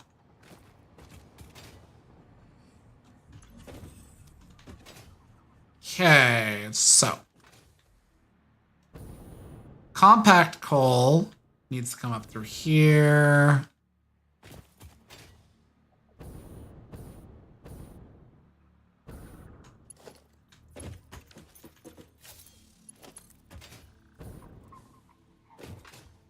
Convenient that there are double ports.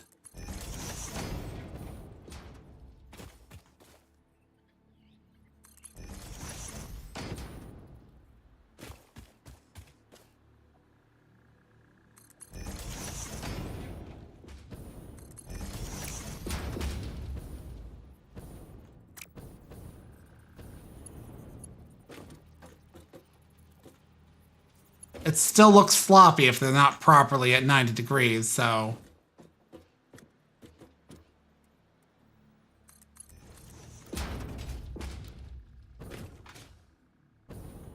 Oh, I shouldn't put that close. I shouldn't put it close to any of those things.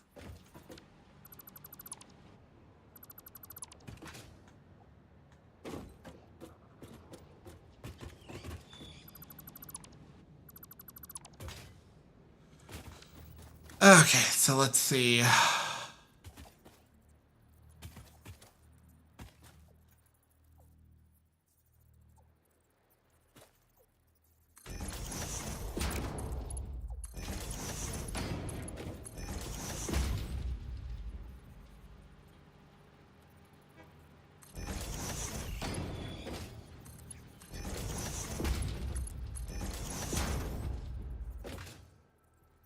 This is only 320 plastic, so...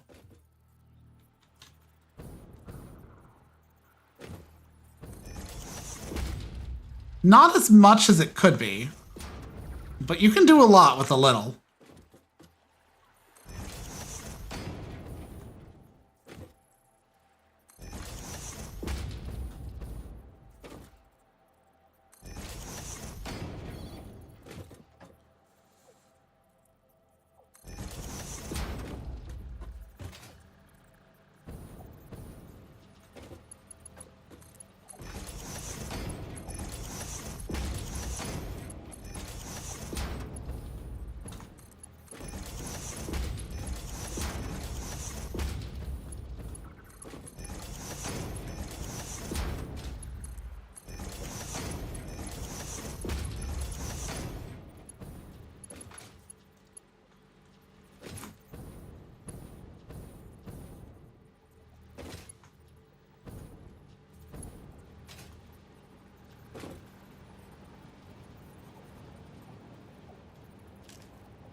Okay.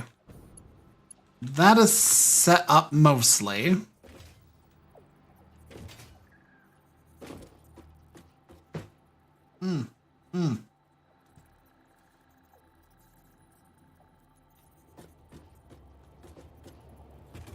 Yeah, that was me, stretching my shoulders.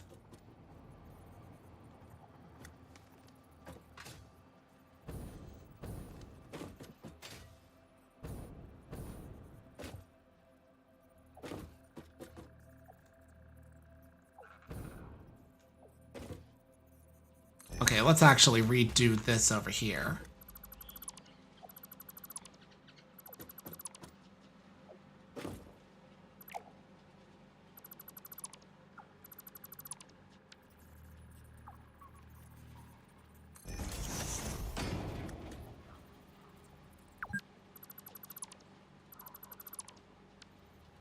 No.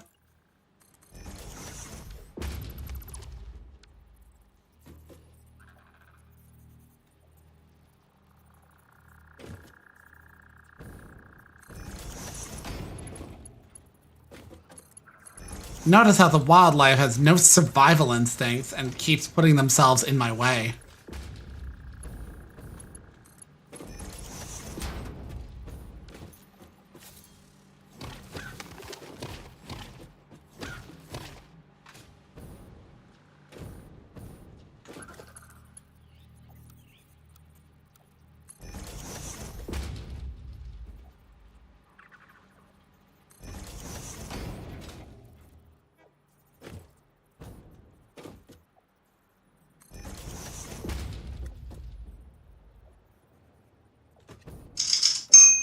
I need iron rods.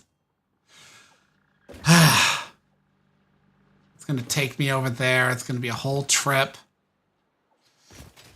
I'm at time anyways, so I'm gonna see about sending y'all somewheres. One sec. Let me sort some stuff out. Pretty sure Bo is no longer streaming. So that's gonna be gonna send you all off to Gallant JVT. He's a variety streamer like me, for those who don't know. You know, with a Kamen Rider-esque sort of feel to him. He's cool. So thank you for tuning in for my stream. I appreciate your viewership. I appreciate you for sticking around as long as you did. To those of you who are new to here and just kind of found your way here, you know, I appreciate your viewership just as much, but I'd also appreciate the possibilities of a follow. I don't ask for a subscription or anything like that if you don't want to, you know, but, you know, it helps me out, helps my channel grow, all that, you know, so it's very much appreciated, but it's not mandatory either. You know, I'm never going to say, hey, pay me money for my content. You know, I'm not that level of, you know, greedy. Not yet. But anyways, have a good rest of your evening. I have been PaladinAshe, and I'm signing off.